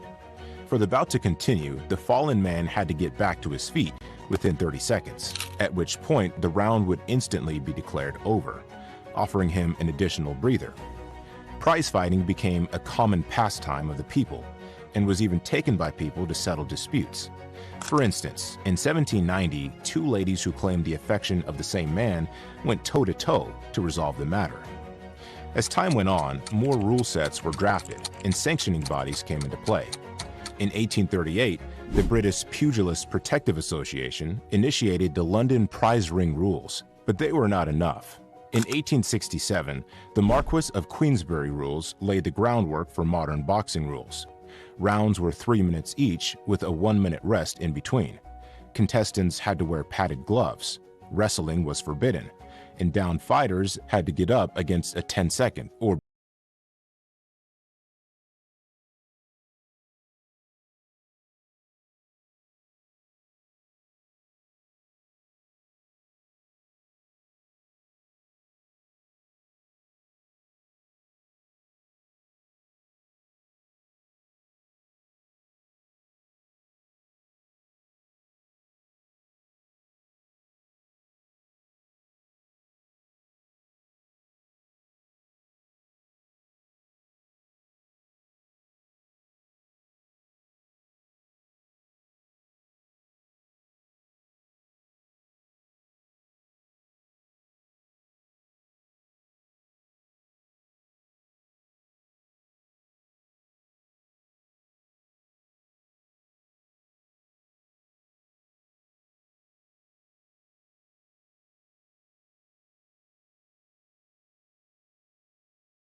in a few years. It was also seen as a viable alternative to crime. Why not channel violence in a positive manner? But boxing was not devoid of racial biases that plagued the American society back in the day. For instance, Jack Dempsey refused to fight African-American Harry Willis, and Jack Johnson was publicly derided, to the point that he left the country. But African-Americans would continue to shine in the ring, with fighters like Joe Louis, Sugar Ray Robinson, and Sonny Liston, leaving indelible marks on the sport's history. Lewis's 25 consecutive title defenses still hold the record for the longest single reign in boxing history. Sugar Ray Robinson is widely regarded as the greatest boxer to ever live, and his 6 fights with Jake LaMotta have been fictionalized in Scorsese's Raging Bull. Sonny Liston was the scariest man to ever step foot in the ring. That is, until a young trash-talking kid made him quit in the 7th. Rocky Marciano, Henry Armstrong, Willie Pep, Harry Greb, Ezzard Charles, Archie Moore. There are far too many iconic names that reigned supreme during this era. In 1962, the National Boxing Association was eventually upgraded to the World Boxing Association, or WBA. The very next year, the World Boxing Council, or WBC, brought together representatives from 11 different countries to create a unified governing body. Thus began the two-belt era. This was the time of one of the biggest names in the sport to shine, Muhammad Ali. So many iconic moments: the 2 Liston fights, the trilogy with Frazier, the trilogy with Norton, and the Rumble in the Jungle against Foreman. Ali's brash mannerism would open the door for boxers to receive more public interest than ever before. Phenoms like Tyson, Holyfield, De La Hoya, Salvador Sanchez, Chavez, Lennox Lewis, Floyd, and Pacquiao, among countless others, followed. With the introduction of IBF in the 80s, the 3-belt era provided the 4 kings to shine on the highest stages on the world. In time, the WBA split up to give rise to the WBO. So now we live in the 4-belt era of boxing. For a moment, the regulatory and promotional disputes sent the sport in a downward spiral. Promotions like HBO Boxing and Showtime Boxing closed their doors after years of successful business. But the sport of pugilism is a little bit like an opponent that just won't stay down. Today, it is a truly global sport, with fighters from different parts of the world proudly representing their countries. And the arrival of new faces like Turki Ali Sheikh in the promotional world tells us that the future of boxing may just be in safe hands. PEO Sports, Krida Venvenba.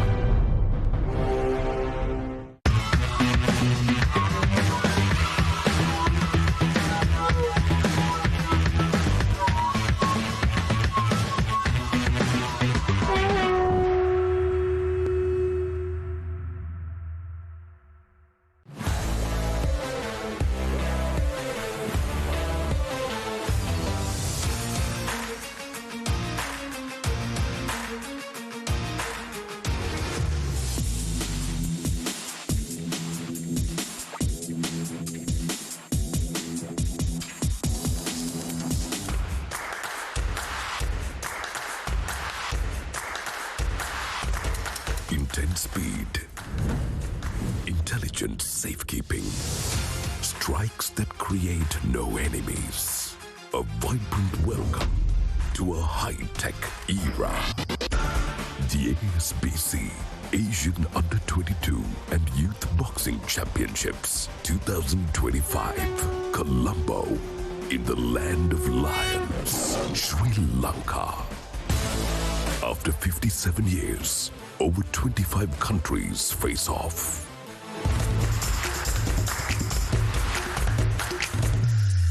The ASBC Asian Under-22 and Youth Boxing Championships 2025, Colombo. From May 12th to 23rd at Sukatadasa Indo Stadium, Colombo. Live on PEO Sport 1 on PEO TV. Rewind කරන option එක සමගින් I බලාගන්න PEO TV, the best on demand entertainment. අසා ඇති සිංහබාව් කතාවට සිනමාරූපී නව අර්ථකථනයක්. සිංහබාව්. ඔබ දැනටමත් SLT මොබිටෙල් ෆයිබර් බ්‍රෝඩ්බෑන්ඩ් පාරිභෝගිකයෙක්ද? PEO TV නව සම්බන්ධතාවයක් ලබාගෙන මාස 6ක් පුරාවට නොමිලේ ටීවී බලන්න ළඟම ඇති SLT මොබිටෙල් ශාඛාව වෙත පැමිණෙන්න.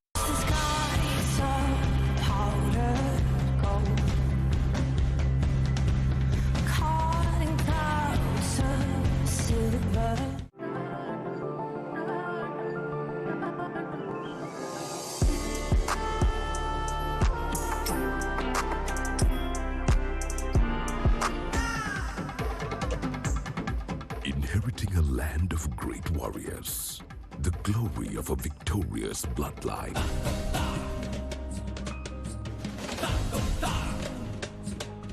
Empowered with intelligence and strength. The ASBC Asian Under-22 and Youth Boxing Championships 2025, Colombo, in the land of lions, Sri Lanka.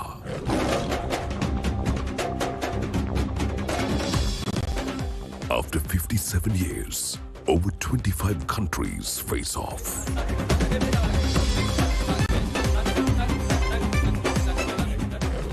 We wish our lions, the Sri Lankan team, the best of luck as they rise to conquer the Asian boxing ring.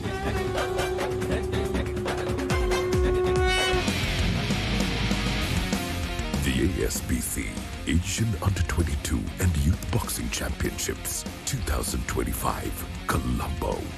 From May 12th to 23rd at Sukatadasa Indoor Stadium, Colombo.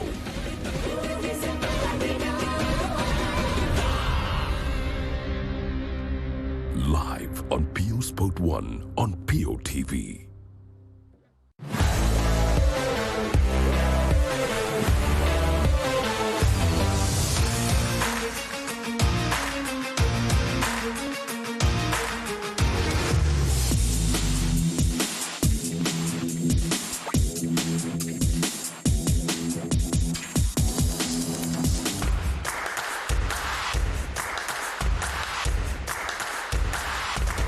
Intense speed, intelligent safekeeping, strikes that create no enemies. A vibrant welcome to a high-tech era.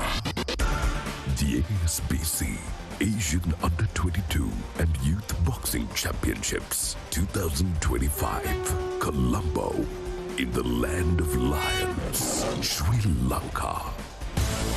After 57 years, over 25 countries face off.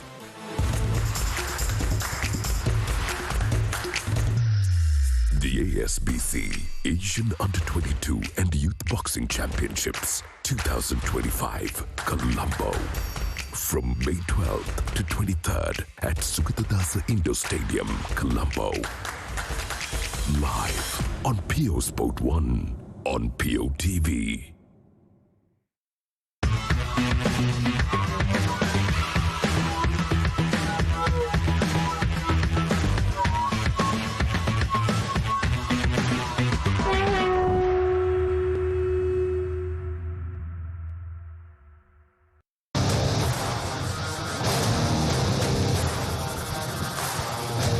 යළිත් ඔබ අප මොඩගැසීම සුගතදාස ගෘහස්ත ක්‍රීඩාගාරයේ සිට ආසියානු වයස අවුරුදු 22කින් පහළ සහ කනිෂ්ඨ boxing තරග මාලාව පැවැත්වෙනා වූ සුගතදාස ගෘහස්ත ක්‍රීඩාගාරය තුළ අද දවසේත් තරග රැසක් පැවැත්වීමට නියමිතව තිබෙනවා.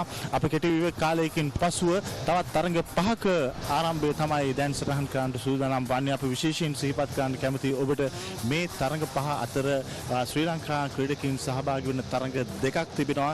ඒ අතර විශේෂයෙන්ම මල්ෂ බණ්ඩාර තරග වැදීමට නියමිතව තිබෙනවා කිලෝග්‍රෑම් 54 වැඩි බර පන්තිය තුල.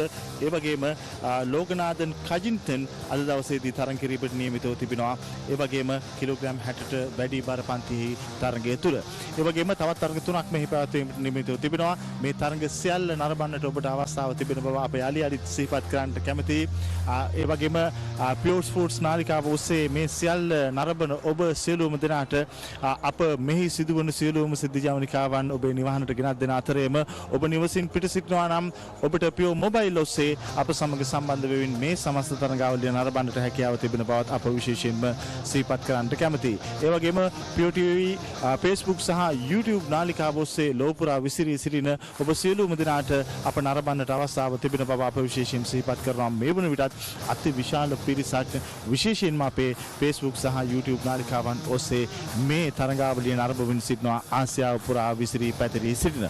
ඔබ දන්නවා වසර 57කට පසුයි ආසියානු බොක්සින් තරඟ මාලාවක සත්කාරකත්වය ශ්‍රී ලංකාවට හිමි කර ගන්නට අවස්ථාව ලැබෙන්නේ. විශේෂයෙන්ම ඉතාමත් කලාතුරකින් ලැබෙන සුවිශේෂ අවස්ථාවක් තමයි ශ්‍රී ලාංකීය ක්‍රීඩා ශ්‍රේෂ්ඨයට මේ උදා වී තිබෙන්නේ.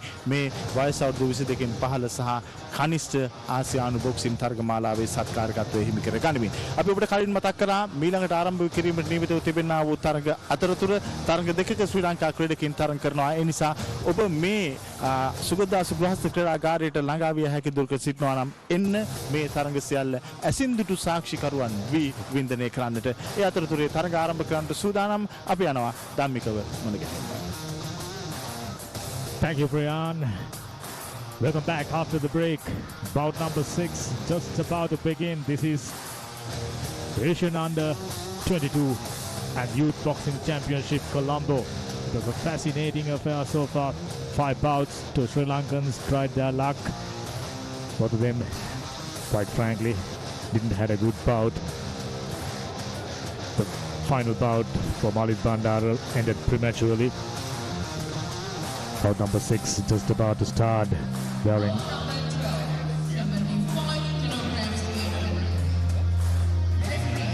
Romania, Judge 1, Turkey, Judge 2, Kyrgyzstan, Judge 3, Kazakhstan, Judge 4, Slovakia, Judge 5, Nepal. Welcome back, ladies and gentlemen, resuming boxing live from the Sukadasa Indoor Stadium. The next bout for the day, fighting from the red corner, representing the host, Sri Lanka,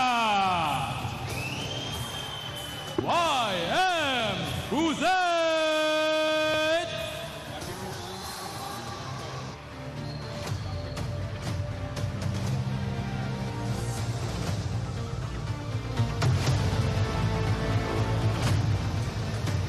Mohamed Yosef, 20-year-old from Sri Lanka. Ready to take up the challenge, this time a Saudi boxer. Fighting from the blue corner, representing the Kingdom of Saudi Arabia, Al-Muwallad Naeem.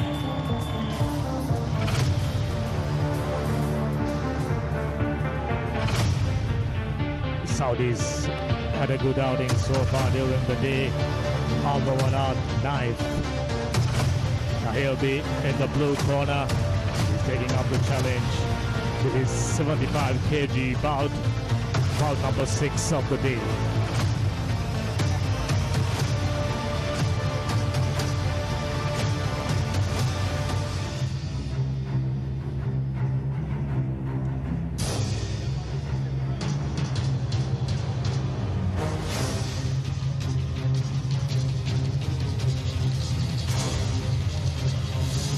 Bout number 2, 25 kilogram that representing Yasmin Mohammad Hussein in Sri Lanka, representing Al-Muwallad Naeem from Colombo, Saudi Arabia.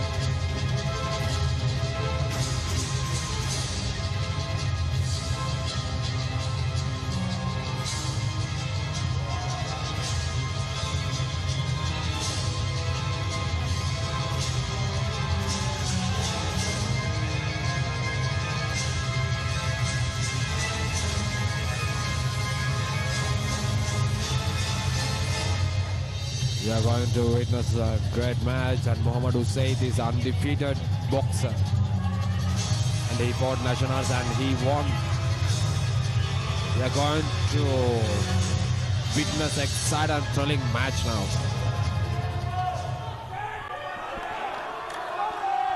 Mohamed Yusuf representing Sri Lanka wearing red. Almawala Knife representing Saudi in blue corner. The bout is underway. Open stance by Mohammed Usaid. Left lead, well landed. It was a bright start for Usaid so far. Getting dizzy with every second. As we just mentioned, unbeaten in Sri Lankan circuit. So he should be another good fighter and another medal hope. Hopefully he can do well in this bout. That Saudi boxer. His footwork up to the mark so far. Definitely the height advantage is for the Usaid. And the way the Usaid fighting is kind of unique and stylish. You can see that his jams and hooks are quite nice and precious timing. Referee says blue to keep his head up. You can see that Usaid is maintaining the distance and he's taking the right precious time to attack. Apart from Usaid right there, the rest, both boxers trying to assess each other. Usaid go for a left hook.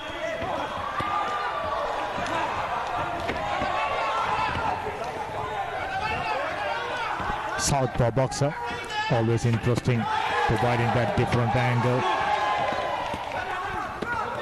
How it looks like Knife seems to have realized providing room for Usaid in front wasn't a good idea, so he latches onto him every given time.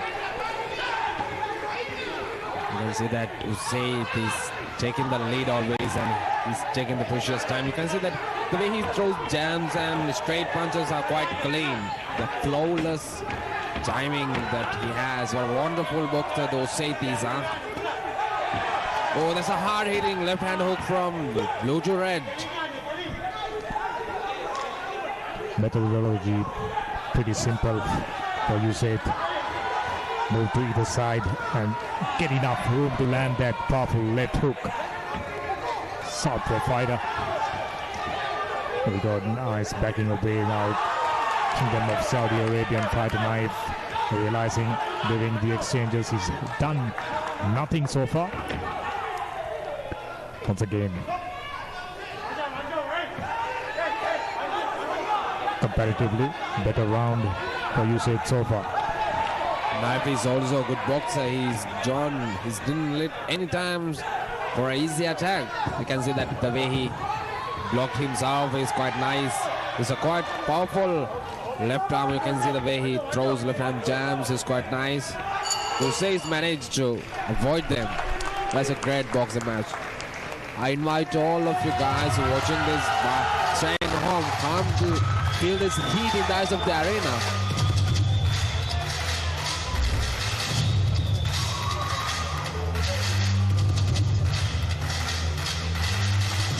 Sri Lankan in action, and he's had the better round. If you are around Colombo, this is the place to be. Rather in those stadiums. This is Asian Under-22 and Youth Boxing 2025. International boxing arriving the island after the extended hiatus of 57 years. Two Sri Lankan fighters didn't have the good outing during the day. In comparison, Mohammed Usaid had a far better outing so far. Here we go for the second round. Usaid is round off for the lead. He got the advantage of the first round.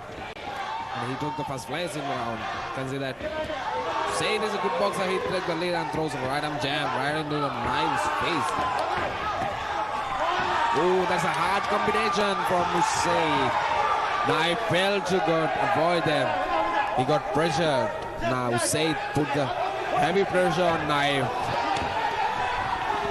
Even though Knife been eating quite a few punches, he kept moving forward and made things far too easier for Usaid. There you go, another powerful left. Landed right on the button. Usaid is a devastating fighter. He's doing a great job in the arena. You can see that the way he continuously throwing punches. Wow, that's a nice boxer. What a boxer he is. You can see that pressure on the knives. He's just avoiding those brutal punches from Usaid. He's definitely got the reach advantage, just about a couple of inches. And he's been using every bit of it. Keeping the distance, getting good angles, and throwing predominantly left hooks. That's his main weaponry, as you can see. The knife, in comparison, quite a few wild swings, none of them landing. But interestingly, he's keep getting forward. Baffles me.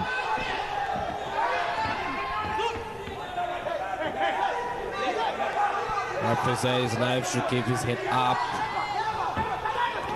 You can see that knife is blocking the way that only has to reach his face. His high guard is quite beneficial for the knife.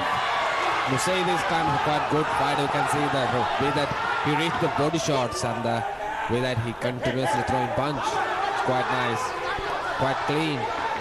Way better landing accuracy by Mohammad Usaid. As you can see, he's feeling confident about the proceedings so far. 44 seconds remaining. Another left landed. A good one. Taking a good measure of the movements of knife. Knife trying to reach upstairs, didn't work.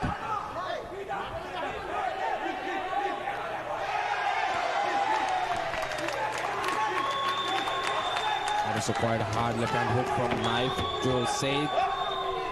The hand was stuck together. The knife got the benefit from that.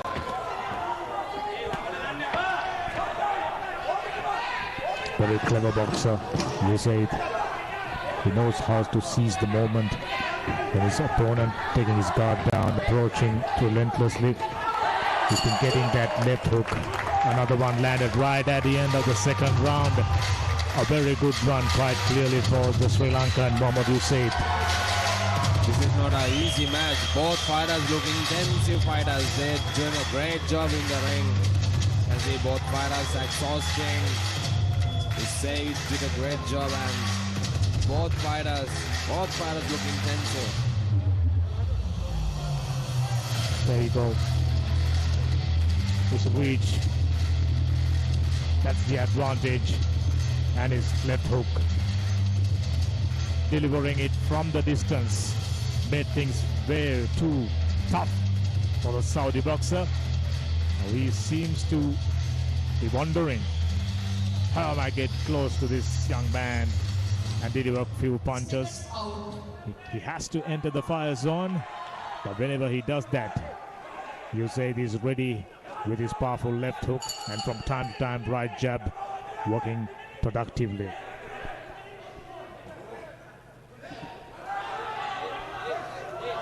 Round 3. Here we go for the round 3. Usaid take the lead. The best thing that I like knife is his guard is quite nice. Quite high, clean. Usaid is judging the distance between fighters and he's searching for the precious time and place to throw a brutal attack right into the opponent's face. I like the fact Usaid staying calm, composed, just like that, getting a clear vision. Very, very important when it comes to boxing.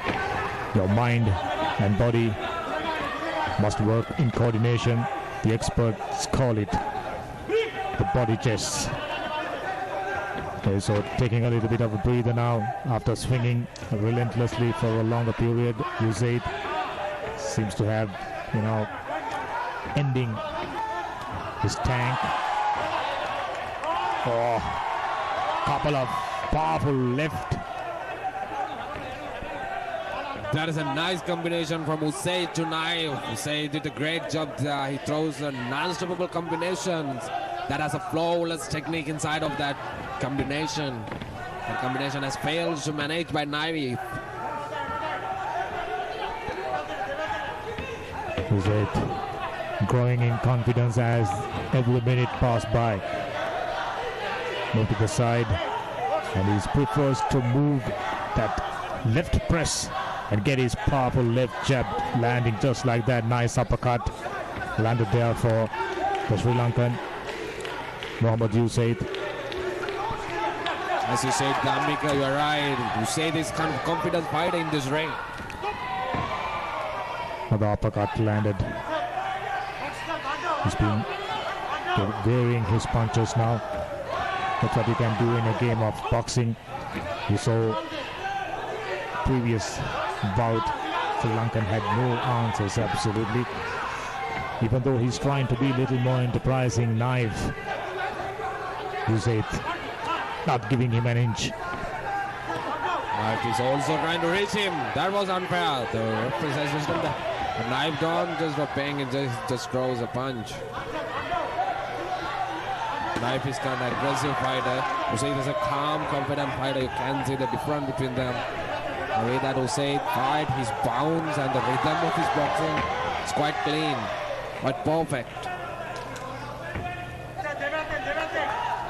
I would call him a very efficient puncher. Knows his strengths and weaknesses. Left hook, that's his main weapon, and it's been working very, very productively for him. Knife on that occasion tried to seize the moment.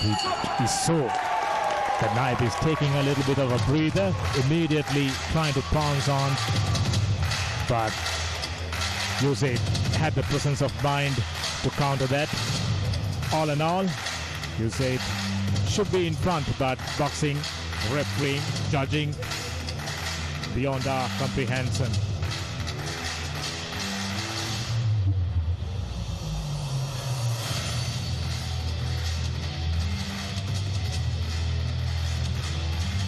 The winner of this bout by points, unanimous decision. Red corner, Jasmine Mohammad Hussein representing Sri Lanka. So excellent stuff, excellent news for the fans around the country. First boxer to walk to the second round in the day two. Those Sri Lankans tried prior to him. Both of them failed quite miserably. The second one in particular, Bandara, he had no answers to the questions thrown at him by the Kazakh boxer. But quite contrastingly, way more proficient, way more accurate technical boxer, Mohammad Usaid, now very proudly walking into the semi-finals, I suppose. That's the moment I was talking about. Usaid had the presence of mind to recover the moment and coming back to the game really strong and winning the bout quite convincingly. Unanimous decision. Next bout, this should be another very interesting one. New Zealand boxer in action for the first time.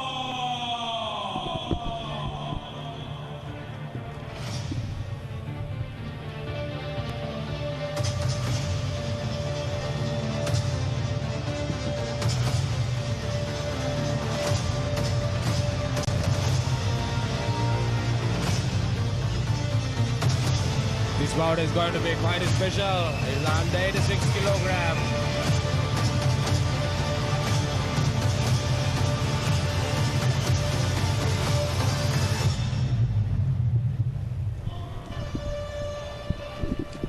What a bout we are going to witness now. The blue corner, representing Sri Lanka.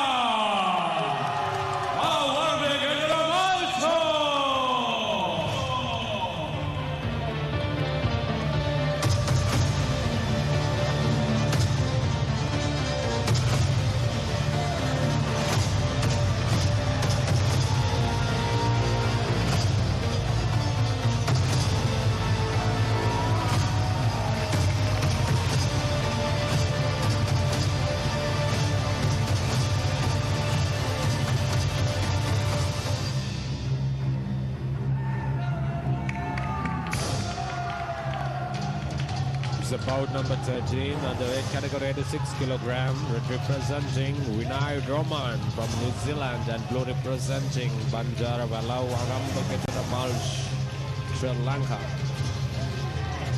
Who is gonna do the match, man? This is gonna be an interesting match. The New Zealand fighter has kind of a good physique.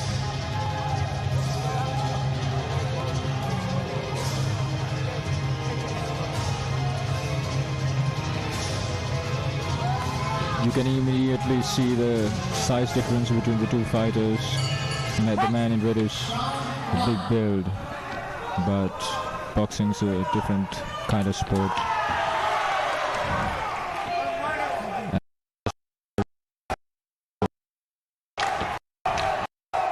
You see red using his reach and trying to keep the Sri Lankan behind his jab. The New Zealand fighter is kind of a quite calm fighter. You can see that he's... Oh, that's a hard... He missed that swing. He's a quite calm boxer. He's counting the distance between the fighters. And Kishan has a quite good high guard on him. But he's not trying to reach the opponent's face or body. The New Zealand fighter has kind of a good strength and a good height benefit in this ring.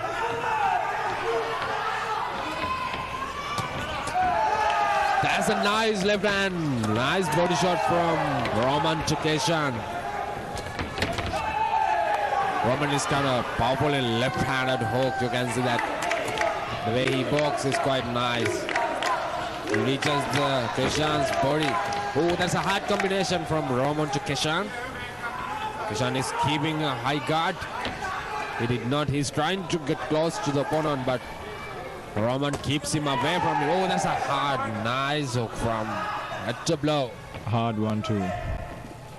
What are you going to do? Come on, Keshan, you're going to do it. That's a hard combination. It's a nice, flawless combination from Roman. He's quite nice, technical fighter, isn't he, Gazas? Yes, he does. He keeps his fighter behind, and it looks like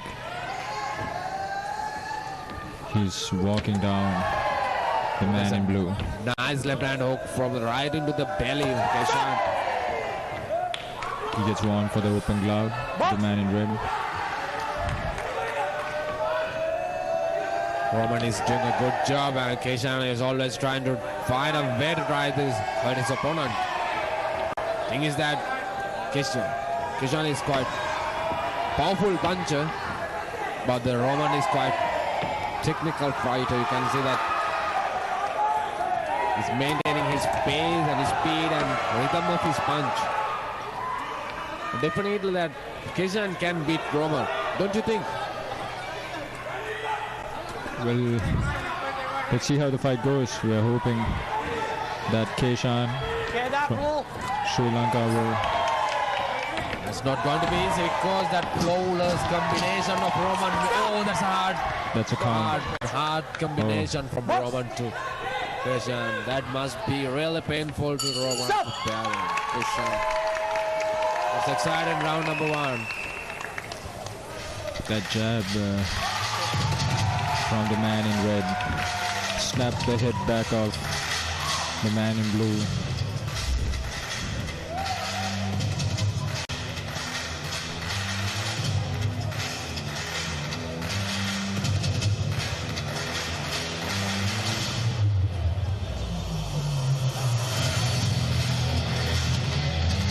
As you can see, the man in red is keeping his opponent behind.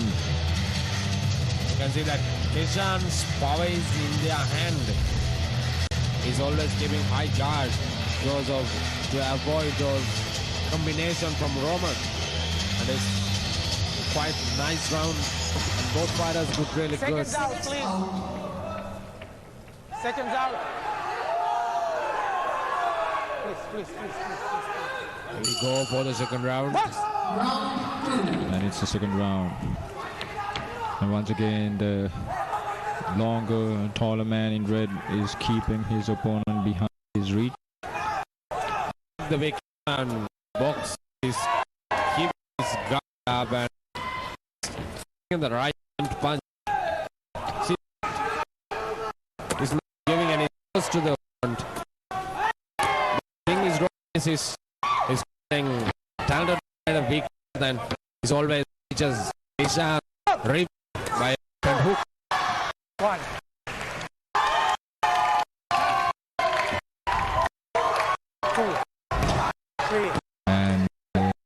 he's giving 4, 5. The man in blue a standing 7, count.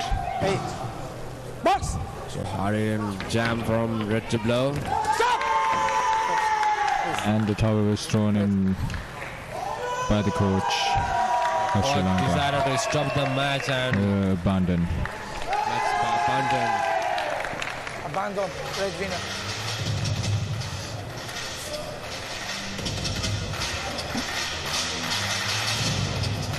I think it seemed to be like the challenge in front of him was too much to handle, and noticed by the coaches and themselves, they decided to stop the fight for the safety of the boxer. Red was keeping his opponent behind the jab, behind his punches, and there we go. The win goes to the man in red from New Zealand, Roman.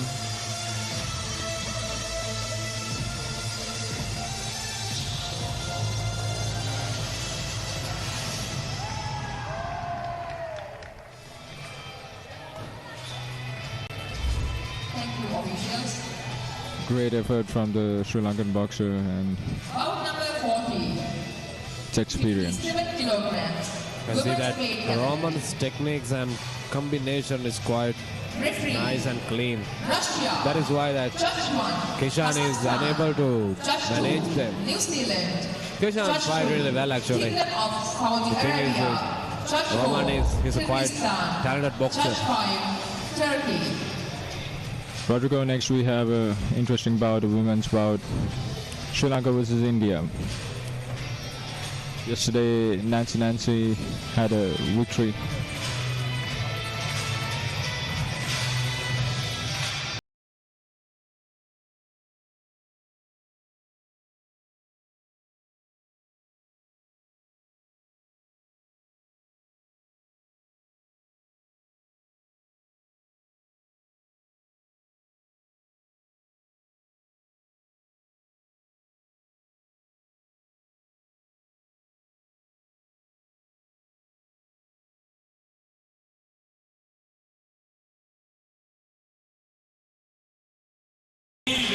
Fighting from the red corner, representing India, Nancy.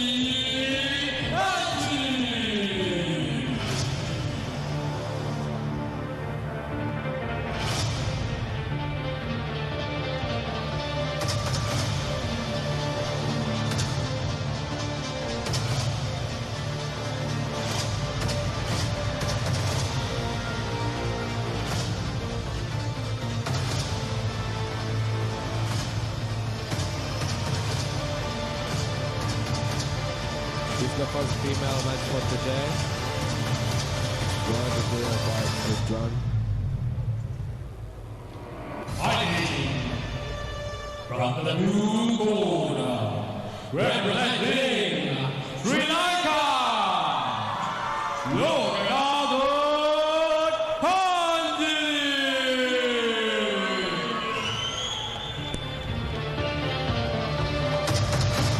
And here she comes.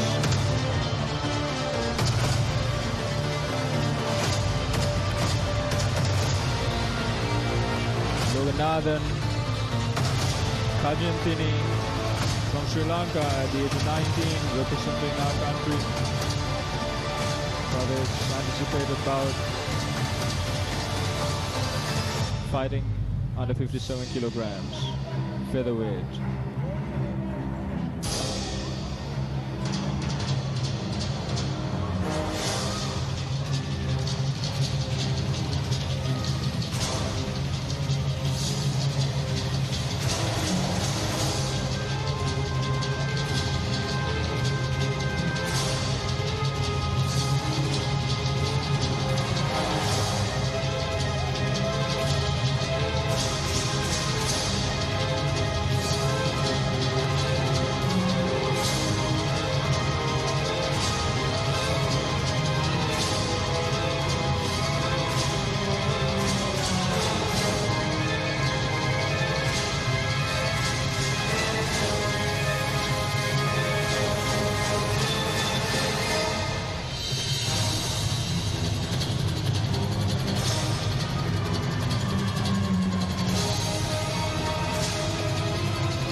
are going to witness a female spread. It's going to be the start of the first round. Under 57 weight category. Representing Sri Lanka and Bout representing India.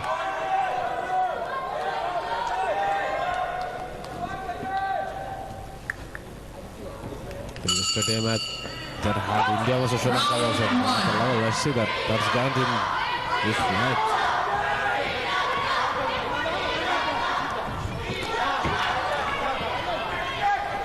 Blue take the leads. She throws a nice jam. It fails to reach the opponent. Oh, that's a hard left hand jam. And then a straight punch from right into the left face. Blue is scoring. Blue's taking the lead.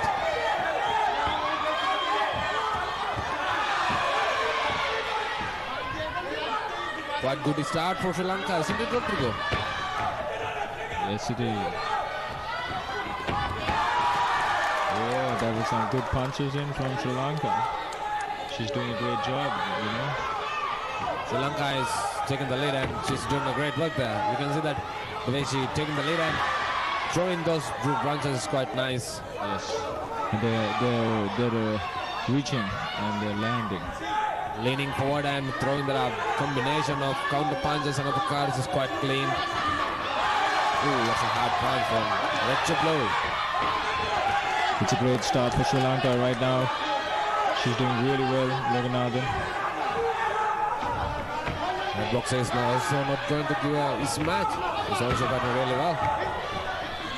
Thing is that Blue fighter is quite precious fighter. You can see that she's taking the lead and leaning back forward, and this was powerful in left hand hooks and jams. Oh, that's a hard in the left hand hook from Blue to Red. Yes, she's doing a great job, and she's really understanding how to parry her punches and defend any punches that come towards her, as well as land her punches clean. So her timing is on the right place as well, so she's doing a great job right now, actually. Taking her time, being patient with the punches. Once again, a good... Ooh, another good combination straight through the pipe. Nice counter punches from Blue to Red. She's keeping a nice pace and speed throughout this round.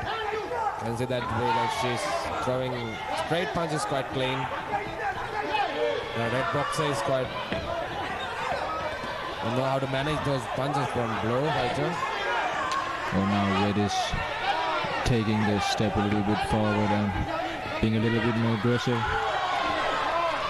Trying to get a second win inside this round. In the end of the round, she's throwing a little bit a lot of punches. That is... no, that's a count.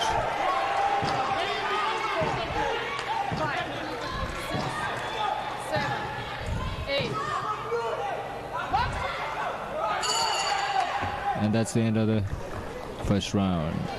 Started strong, Sri Lanka, but unfortunately ended with a count on her side. It looks like throws some flawless punches, huh? Some kind of non-stop fired up jams and uppercuts, but... Yes, right. Sri Lanka was doing so well in the beginning of the round, and she just slowed down a little bit, and India just took advantage of that moment and got the best out of it. So props to India for that, but Sri Lanka has a chance to get another comeback, because she seems to be, Loganathan seems to be skilled and well-rounded with her punches, footwork and guard. She just needs to increase her work rate and do not let India overwhelm her with so many combinations. Come on, Sri Lanka.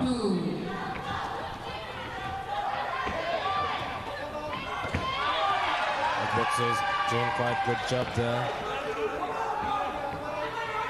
He's throwing nice straight punches, but Blue managed to reach them. But thing is that, oh, that's a hard straight punch from Red Blue.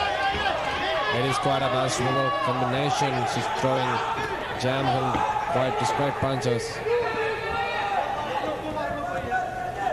The fighter has kind of nice rhythm in her body. The bounce that makes a unique boxer.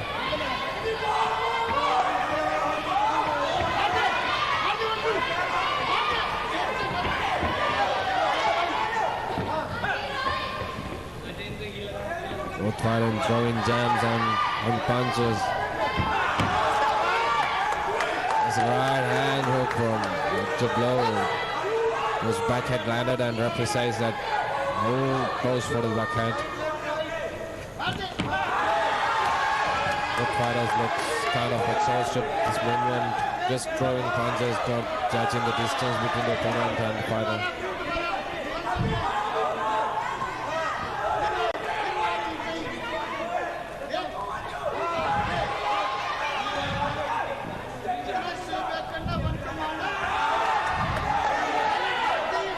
Sri Lanka getting the best out of that combination.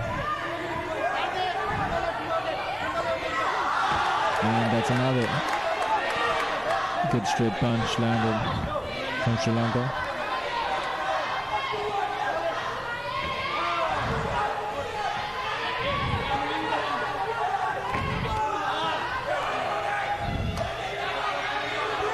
Both boxers doing a great job there. Both fighters had a will to win. They don't go on to this match in this round. Indian boxer is leaning forward and she's taking the lead. In this ring, I think blue fighter is quite powerful as us.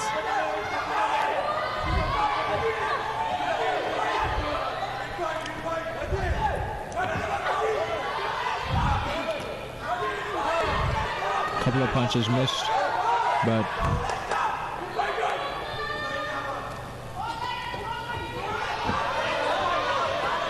Red got the best out of that combination right now, and again she catches Sri Lanka, and oh no, that's another standing count. There's a combination from red to blue. There's another count and match is for the red. Yes. It's the end of the second round. Once again at the end of the round, she receives a count, Sri Lanka. Slowing down and India getting the best out of that moment once again.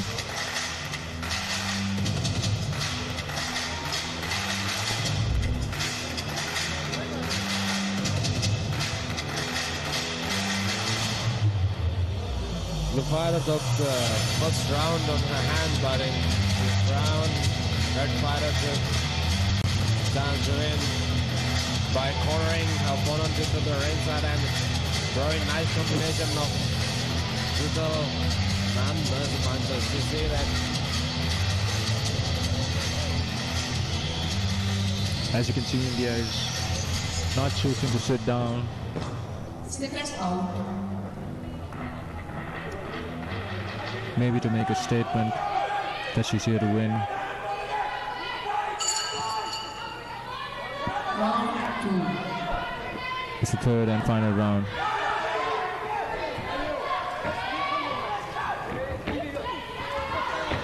It's a good hook right hand from Sri Lanka that landed. Sri Lanka fighter has kind of good hooks and jams in her artillery.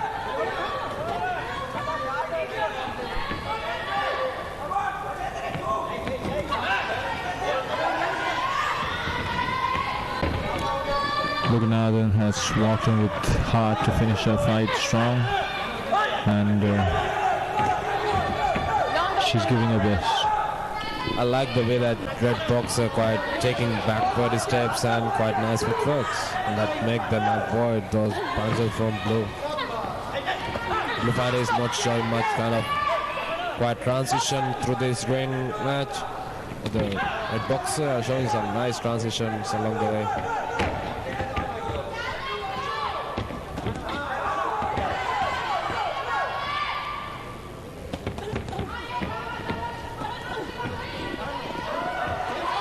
Another set of combinations from the fighter in red.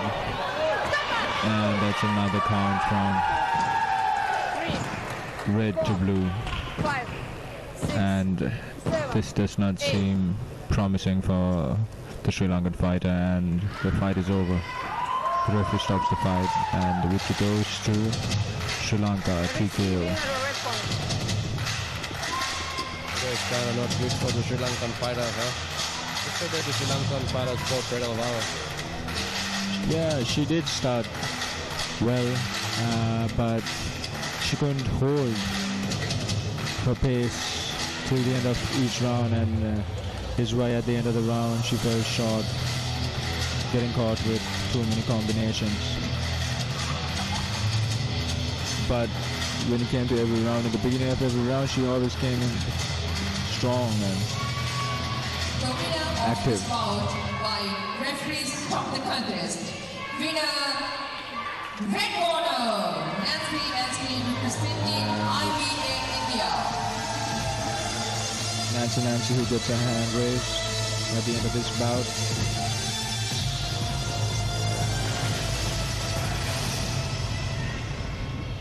Great work for the boxer in blue for representing our country. I thought it was a bright start for Pajitini from Sri Lanka, but midway through, she lost the plot. Indian fighter had reached advantage, delivering combination time and time again. Pretty much dominated the second round and third round. It was an early stoppage. But she decided enough is enough. Two final bouts of the day is upon us. What's your take, Yasas? Yes, and there are two women's bouts. Next is under 60 kilograms. India versus Kazakhstan. It's going to be an interesting bout, Dhamika. Whenever a Kazakh boxer is involved, that was the case right throughout the tournament. Shivani, it will be a challenge, I have no doubt. But I'm expecting a 50-50 competition from both the fighters. Previous game for India was one-sided. This will definitely be a number one. Fighting from the blue corner, representing Kazakhstan, Luzilek Ayar.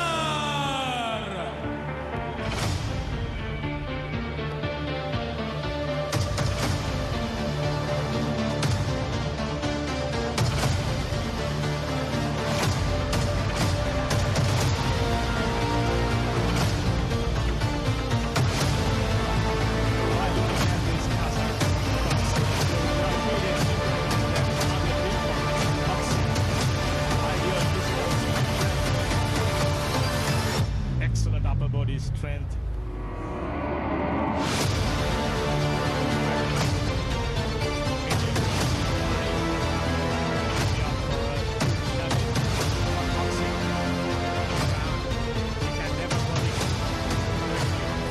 Indians are very strong contingents in the global boxing scene. We are hoping for a close bout.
bout number 9 of day 3.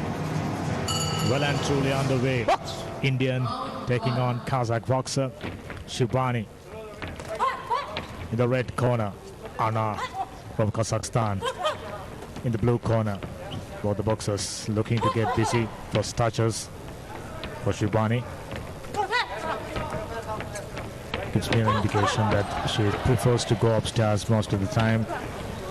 Kazakh boxer definitely with a height and reach advantage rather.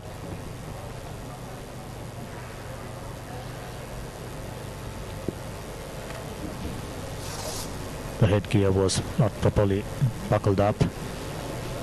Momentarily hold to the first round. Shibani from India. Indian just completed a bout with a favorable decision for her.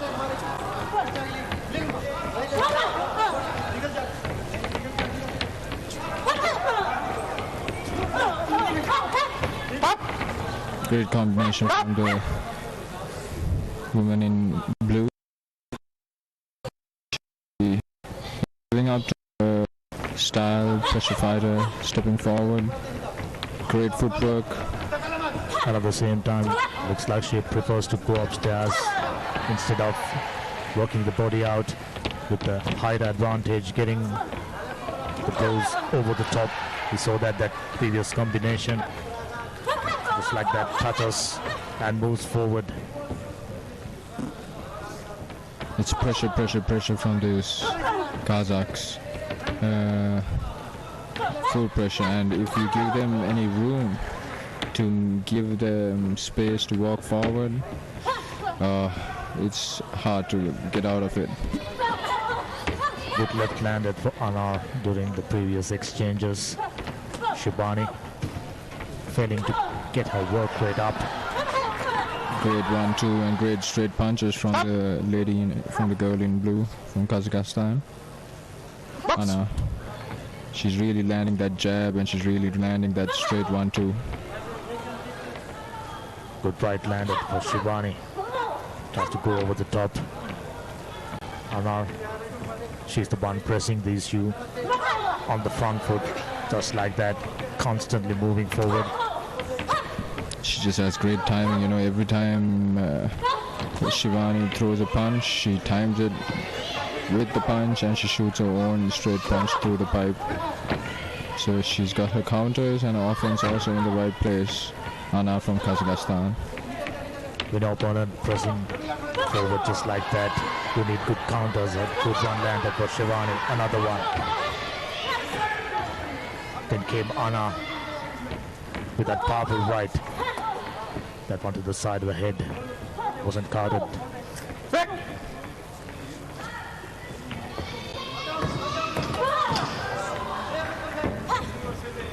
It's the last few seconds of the first round. That's a great jab from the woman in blue. It's great counters. And that's the end of the first round. Previously, Sri Lankan lady Argentini had a game. Early stop in the third round was a disappointing one. There's another boxer who's, pressing forward with flurry of punctures with no real accuracy. Which means the coaching staff as well as the team management got something to work on. Striking accuracy, so important. The boxers who went on to do well in the world scene, I mentioned about Danny Cruz, with just about every time hardly misses. Landing, gets in, gets out. That's the ideal sort of formula for this type of boxing. But by trying to impress the judges, we've seen far too many boxers pressing forward, compromising their guard. Let's start off with a great jab from the woman in blue. What great distance. She's really setting her distance out. You see? She hits the jab, she backs and she hits it again, keeping opponent behind that lead hand, and there we go, another great counter from the top. One. That's a powerful one. 3. Over the top. 4. And that's 5. her favorite combination. 7. Kazakh 8. boxer Anna. The first count, just like that. Now she smells the kill, pressing forward even harder. Yes, she is tough, and she has great timing, Anna. She has great timing, so she knows when to shoot the punch. So she's once again forward, pressing, keeping her opponent behind the lead hand, timing her and countering her when she decides. In a game of boxing, confidence play a huge part. Now quite clearly Anna starting to feel confident and starting to look comfortable at the same time. She's starting to get hang of that counter punch where she backs and shoots the cross behind. She's starting to really time that punch now. There we go. Watch out for that, Damika. That was a good flurry of punches for Indian Shivani. Another one. 1, 2, 3. The second 4, count. 5, 6. I mentioned 7. Anna 8. smelling the kill. I told you, Damika, she is really timing that punch now. She's really getting home to that punch. There we go. Once again, she is going for it, and seems like it's a matter of time that the referee will stop the fight. There we go. There you go. Another set of combinations. They're just about a couple of punches away from an early start. 39 seconds remaining. Anna keep pressing forward with his powerful one, landed right into the torso.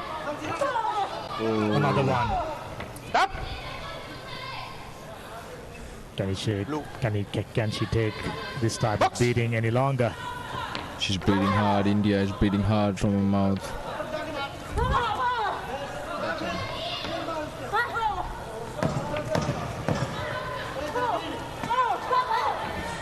Another one to the body, a powerful one. Mixing up punches now, working the body. Oh, that was an excellent round.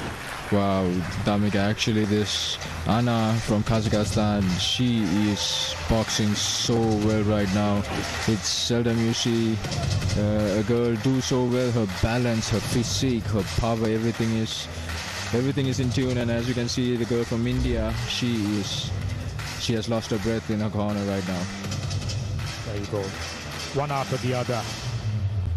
What a punch. Supposed to go upstairs once more.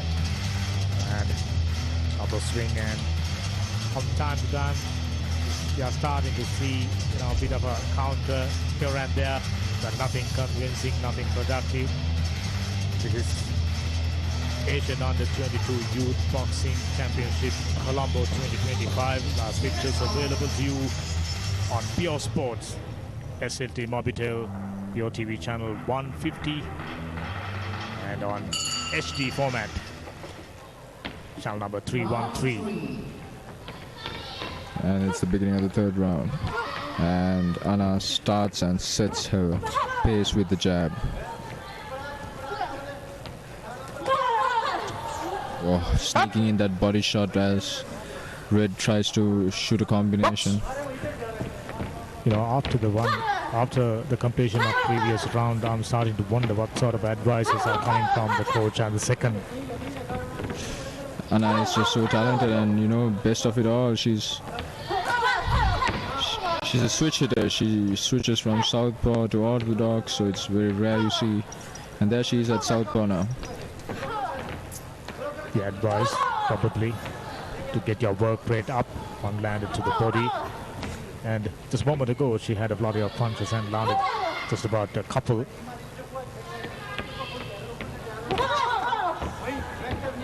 On the powerful left, working the jab into the body, goes to the clinch. Shivani. Box.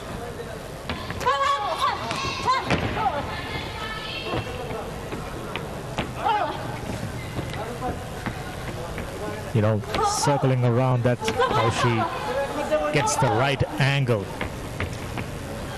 to deliver that powerful left. We're halfway through the final round. Now already blue. Break. And India is looking a little tired. Break. Like she's lost some breath. It's a little bit of a slow pace now. But let's see what Anna has from Kazakhstan. Let's see what she has in store.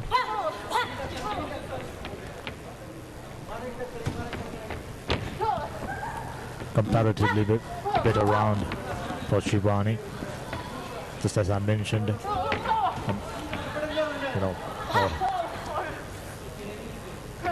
another straight right landed. Stop. Break. Break. Box. You can hear through the referee's earphone. She's breathing very, very hard. Box. Yes, you can hear the breath. And that's another great combination from Anna, the woman in blue. And she gets one for keeping her head down. Box. It's 18 seconds. So the bout goes the distance.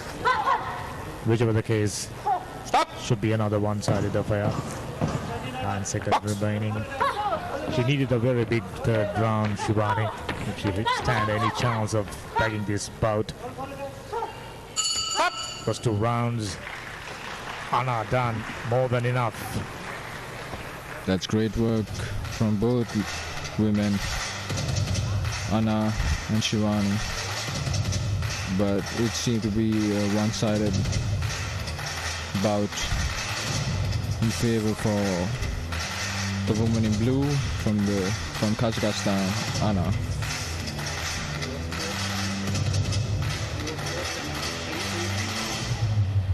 We go to the scorecards.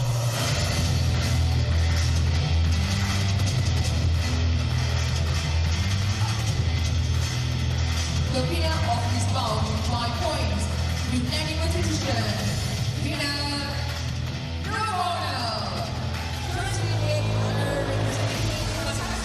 And Anna Tursenberg from Kazakhstan gets the win on unanimous decision, 5-0. Kazakh young lady, Anna, definitely a contender. It'll be interesting to see what sort of a challenge throwing at them in the coming rounds. We've seen quite a few stoppages, Sri Lankan failing to go the distance against the New Zealander. But this bout, initially we thought just maybe Shivani haven't got the goods.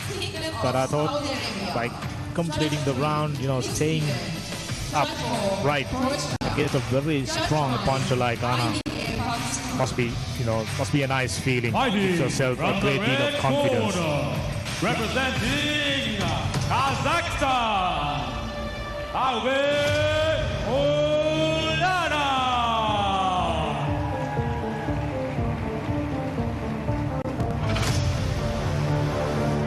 It's the final bout for the night, for the evening, and it's the 10th bout of the day. Kazakh boxer wearing red this time, Oldana Taubert.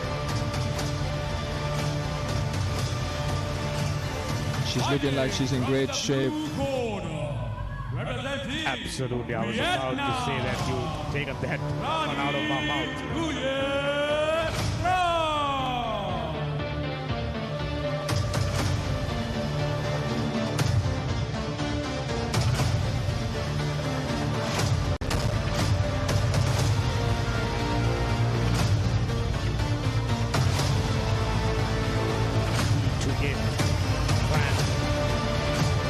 Yesterday was a good one for Vietnamese as well as the first day. Hopefully she can stand up to the challenge thrown at them by the very strong looking Kazakh boxer. Oldana in red. Tran in blue. And this is incidentally the final bout of the day. Another outstanding day of exciting boxing. A Sri Lankan made to the second round always keeps the hosts happy. And the Vietnamese searching for her spot in the second round.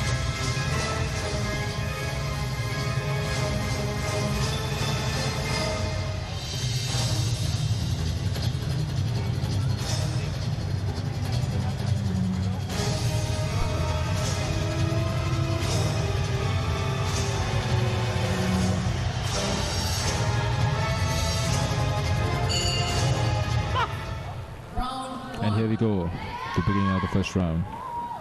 Kazakhstan versus Vietnam, under 66 kilograms. Just like a teammate did a moment ago.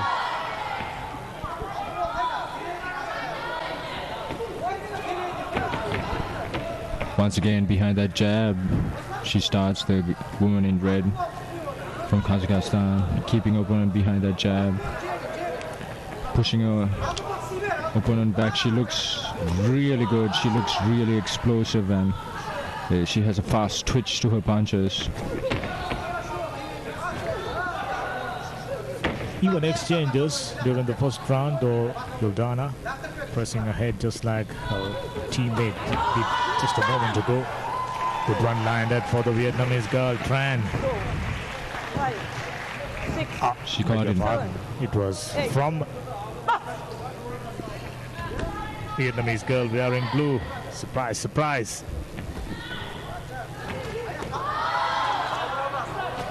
Like I said, as you watch the girl in red, she has an explosive twitch to her punches. So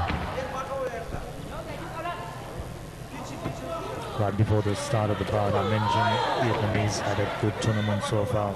If I'm not mistaken, two of them already in the second round. This could be the third. Girls boxing, totally different. And I'm starting to witness excellent work rate by this Vietnamese girl, Tran. she's doing her best to overcome the pressure that the woman in red is putting on her from Kazakhstan, but seems to be like she's missing a lot. One landed to the chin for Tran, and one landed upstairs for Yildana. Another straight through the pipe, Damika, right on the jaw, snap the head back. It's a count. One more in this round and the fight will be over.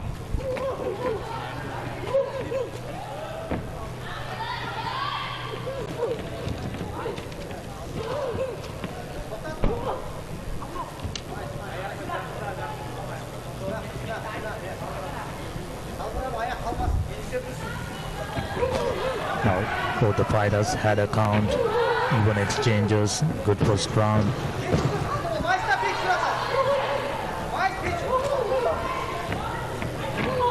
Now we could see after those 2 counts, taking a little measure of each other. Little hesitant, don't you think so? And that's the end of the first round. So the woman in red from Kazakhstan has a successful round in her side, getting 2 counts on Vietnam, 2 clean punches that received 2 counts.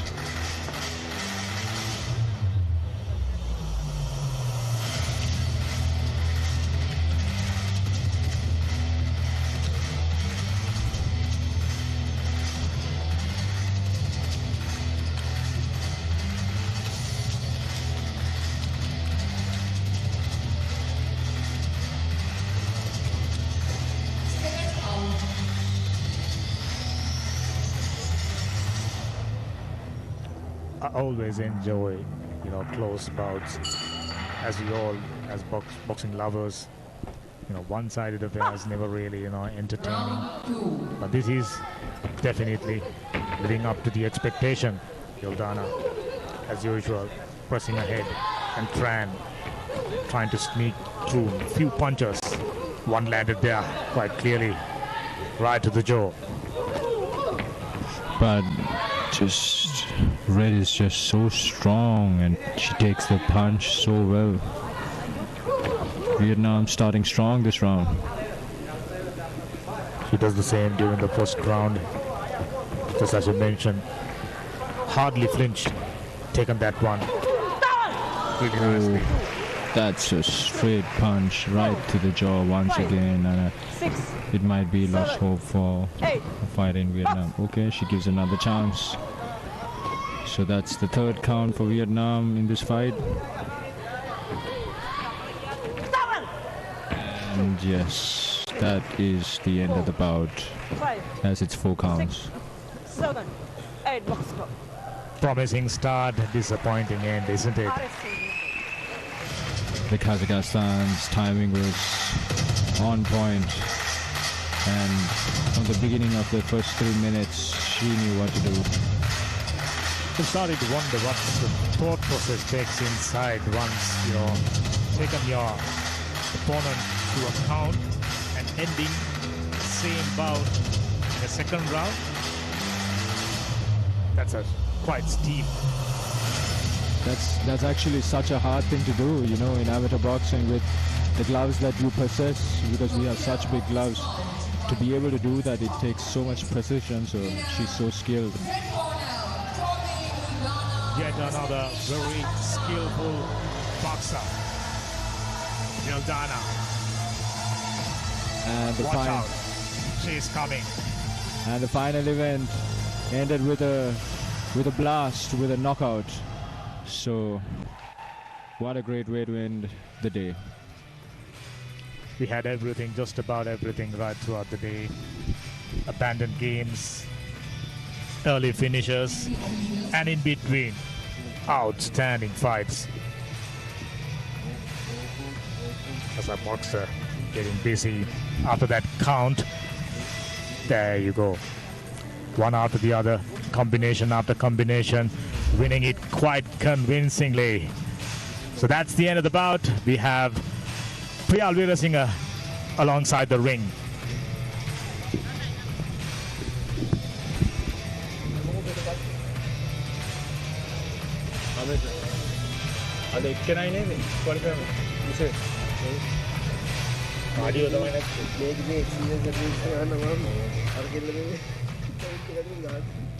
Kazakhstan fight කියලා කියලා බවුවේ.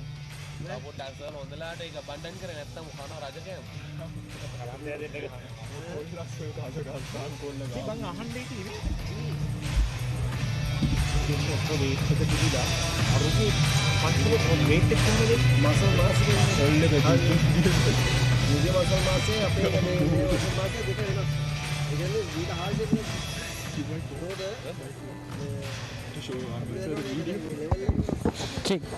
check.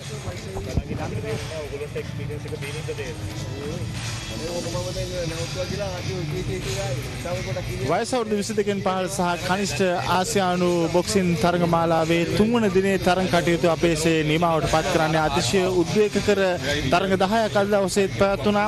විශේෂයෙන්ම ශ්‍රී ලංකා ක්‍රීඩකයන් අතර තරග කළ අතරම එක් ක්‍රීඩකයෙකු අවස්ථාව සලසා ගන්නවා ඊළඟ තරග වටේ සඳහා තරග ප්‍රවිෂ්ඨය හිමි කර ගැනීම සඳහා.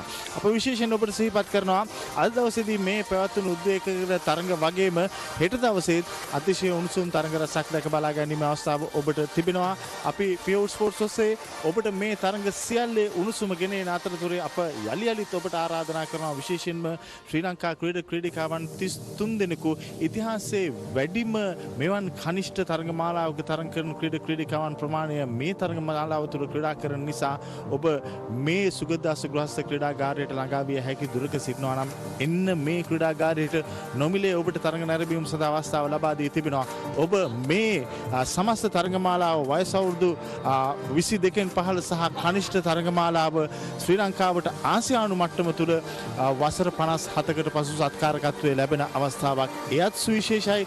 ඒ වගේම ශ්‍රී ලංකා ක්‍රීඩකවන්ට ඔබ ලබා දෙන්න වූ ශක්තියත් අතිශයින්ම වැදගත් වෙනවා මේ තරඟමාලාව තුළ. ඒ නිසා අපි ඔබ සියලුම දෙනාට ආරාධනා කරනවා හෙට දවසේ විශේෂයෙන්ම මේ සුගතදාස ගෘහස්ත ක්‍රීඩාගාරයට ළඟා විය හැකි දුරක ඔබ සිටිනවා නම් ඒ තරඟ වින්දනය කරන්නට ඇසින්දුටු සාක්ෂිකරුවන් වන්නට වගේම ශ්‍රී ලංකා ක්‍රීඩිකාවන් දිරිගන්වන්නට මේ ක්‍රීඩාගාරයට එන්න කියලා. දැන් අද දවසේ තරඟ කටයුතු නිමවන අතරතුරේම විශේෂයෙන් අප සූදානම් වනවා තවත් විශේෂිත කතාබහක් සඳහා. ධම්මික ඒ සඳහා සූදානමින් සිටින්නේ. ඒ සඳහා අවස්ථාව අප සලසා ගන්නට බලාපොරොත්තු වෙනවා. අප කලින් ඔබට මතක් කළා වගේම මේ තරඟමාලාව නැත්නම් වයස අවුරුදු 22කින් පහළ සහ කනිෂ්ඨ ආසියානු බොක්සින් තරඟමාලාව විශේෂයෙන් ශ්‍රී ලංකා බොක්සින් සම්මේලනය සංවිධානය කරනු ලබන්නේ ආසියානු බොක්සින් සම්මේලනයේ සහ අන්තර්ජාතික බොක්සින් සම්මේලනයේ සියලුම නීති රීතීන්ට අනුව සහ ඔවුන්ගේ පූර්ණ අධීක්ෂණය යටතේ. විශේෂයෙන්ම අන්තර්ජාතික බොක්සින් සම්මේලනයේ ප්‍රධාන ලේකම්තුමන් සහ ප්‍රධාන විධායක නිලධාරීතුමන් මේ සියලු කටයුතු නිරීක්ෂණය කරනවා. ඒ වගේම ආසියානු බොක්සින් සම්මේලනයේ නිලධාරීන් මේ සියල්ල නිරීක්ෂණය කරමින් මේ තරඟමාලාව ශ්‍රී ලංකා බොක්සින් සම්මේලනයේ සංවිධානය කරන ආකාරය සහ සමස්ත ක්‍රියාවලිය සිදුවන ආකාරය අධීක්ෂණය කරමින් සිටින්නේ. අප විශේෂයෙන් සිහිපත් කළ යුතුමයි ශ්‍රී ලංකා බොක්සින් සම්මේලනයේ සුවිශේෂ කාර්යභාරයක් ඉටු කළා මේ තරඟමාලාව සංවිධානය කරද්දී. ඒ වගේම අපට PEO Sports ලෙසින් ඔබ සියලුම දෙනාට නිවහනේ සිට මේ සියල්ලේ අසිරිය විඳින්නට අවස්ථාව සලසා දෙන්නට අවස්ථාව ලැබුණා. අප මේ සියල්ල ඔබට සිහිපත් කරන අතරතුරේ ධම්මික සූදානමින් ඉන්නවා තවත් විශේෂිත කතාබහක් සඳහා. අපි ධම්මිකට අවස්ථාව සලසා දෙමු. විශේෂයෙන්ම මේ අවස්ථාවට සහභාගී වන සුවිශේෂයෙන් දෙදුණු සමගයි ඔහු කතා කරන්නට බලාපොරොත්තු වෙන්නේ. Thank you, Priya. It was an enthralling day of boxing here at Sugatdasa Indoor Stadium. And we have a couple of very, very important personalities to joining us to share their ideas, to share their thoughts about this wonderful venture. First of all, we have Mr. Aziz Kasambetov. He's the president of Asian Boxing Confederation. Welcome, Aziz. Tell us, how does it exactly feels like to bringing this sort of venture down to Colombo? Yes, thank you. I'm very happy to be here at long last. I would like to thank for all the parties who were involved in making this event happen in Sri Lanka. Yes, I'm not only me, most of my colleagues here for the first time in Sri Lanka. So they are very happy. Hospitality level is very high. We see that Sri Lanka knows how to receive the guests, and everything is over expectation. So everything is being done not as per the articles of the host city agreement, but from the heart of Mr. Anarut Hashanaka Bandara, the president of Boxing Association of Sri Lanka. Yes, he's doing it. Everything is properly and with all his heart, and we feel it, and we like it, and we are grateful for that. Expanding the horizon, popularizing the game, with the intervention of Asian Boxing Confederation, reaching the region for the first time. What's your thoughts on expanding the game? Yes, that's good that Sri Lanka is hosting this event. Especially, this event is coincided with, there is a word called perfect storm, right? So many federations couldn't come here because of the conflicts in their region, okay? For instance, Yemen, there is an ongoing war. Palestine boxers, they could not join us because they couldn't leave the country. And also Pakistan and India, finally they have ceasefire, okay? So they are here So we were thinking that they might not come. So, this is South Asian region. Yes, and boxing is developing here. India, it's a strong country, but they sent here a team. And Pakistan also were not participating in Asian and IBA events. Now they are participating. And Sri Lanka is now, we see that there are very good boxers also. They are showing themselves. When they are at home, we see that they fight like the warriors, real true warriors.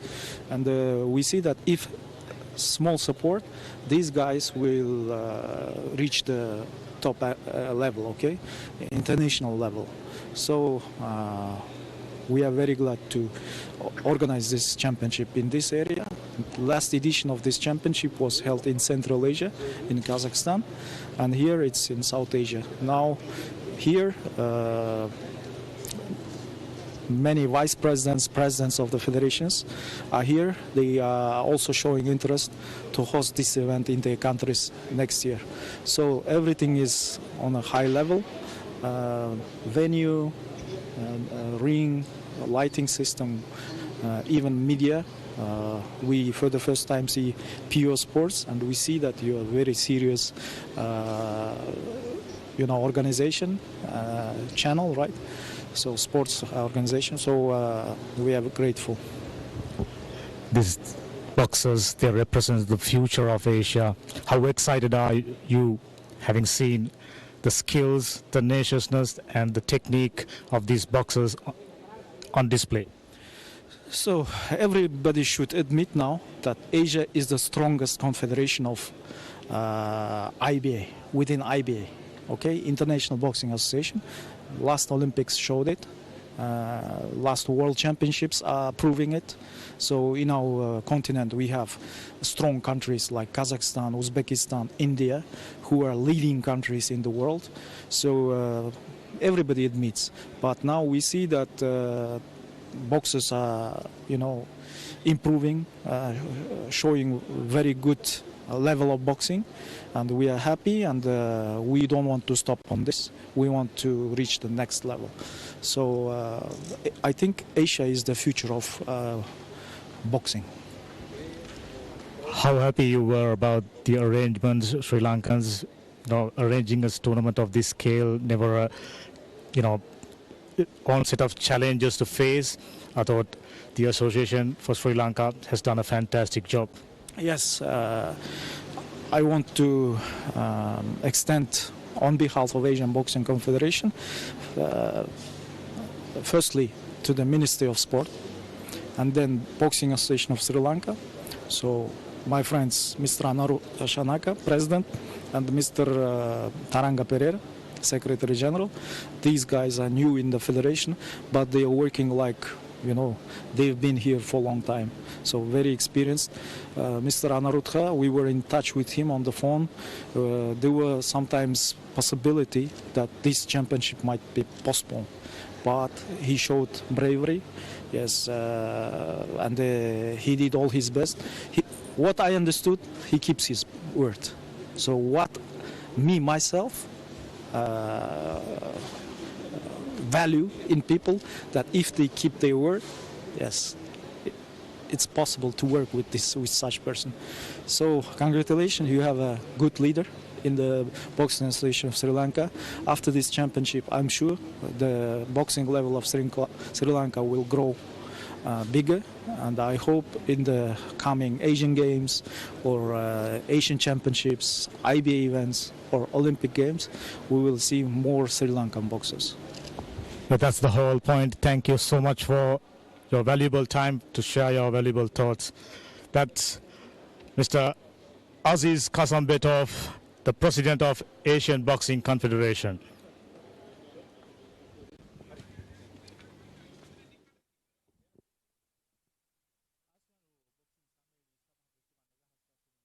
ප්‍රකාශ කළේ මේ තරගමාලාව සංවිධානය කිරීම සහ ඒ තරගමාලාව පිළිබඳව විශේෂයෙන්ම ආසියානු boxing සම්මේලනය අතිශයින් තෘප්තිමත් බව ඒ වගේම ශ්‍රී ලංකාවේ ක්‍රීඩකාවන් ඉතාමත් හොඳින් වර්ධනය වෙමින් තිබෙන බව අන්තර්ජාතික බොක්සින් ක්‍රීඩාව තුළ ඔහු පිළිගත්තා සහ එය ඉතාමත් සතුටක් බවත් එතුමන් ප්‍රකාශයට පත් කළා. අන්තර්ජාතික මට්ටම තුළ ශ්‍රී ලංකාවේ බොක්සින් ක්‍රීඩාව ඉතාමත් හොඳින් හිසෝසුමින් සිටින බවට කදිම සාක්ෂියක් ආසියානු බොක්සින් සම්මේලනයේ සභාපතිතුමන් අප ඉදිරියේ මෙසේ ප්‍රකාශයට පත් කළේ. දැන් අද දවසේ තරඟ කටයුතු නිමාවට පත් වී තිබෙන්නේ 3 වෙනි දිනේ තරඟ නිමාවට පත් වන අතරතුරේම අප විශේෂයෙන් මතක් කරනවා ඔබට හෙට දවසේදී SLT Mobitel PEO Sports පූර්ණ දායකත්වයේ සපයනවා හෙට දවසේදී සමස්ත තරඟාවලියේ තරඟ තොරතුරු ඔබට සමීප කරන්නට. ඒ නිසා අපි ඔබ සියලුම දෙනාට ආරාධනා කරනවා හෙට දහවල් 12:30ට යලිත් සජීවව අපහා මුණ ගැහෙන්නට හෙට දවසේ නැත්නම් සිවුවන දිනේ තරඟ තොරතුරු සජීවව දැක බලා ගැනීම සඳහා.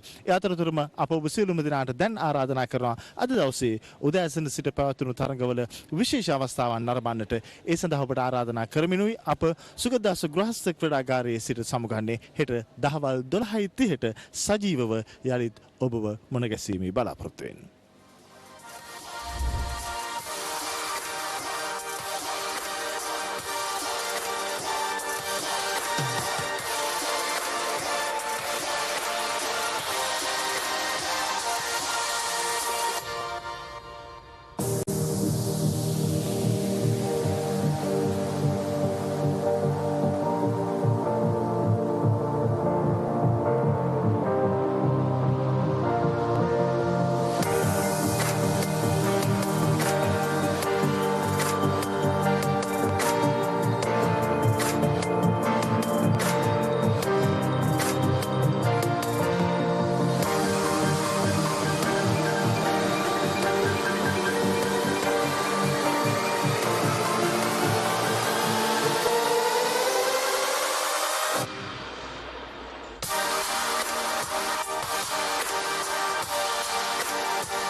Packed with nutritional grains for dynamic youth, giving you energy and high protein at any time of the day.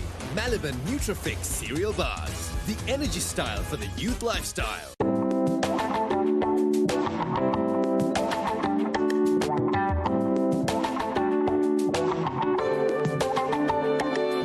Packed with nutritional grains for dynamic youth, giving you energy and high protein at any time of the day. Malaban Nutrafix cereal bars, the energy style for the youth lifestyle. PEO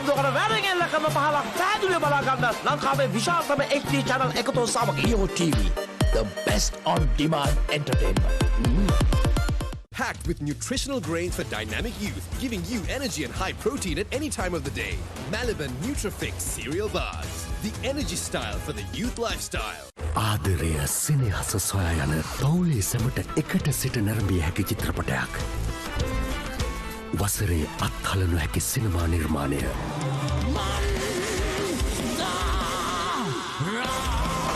Packed with nutritional grains for dynamic youth,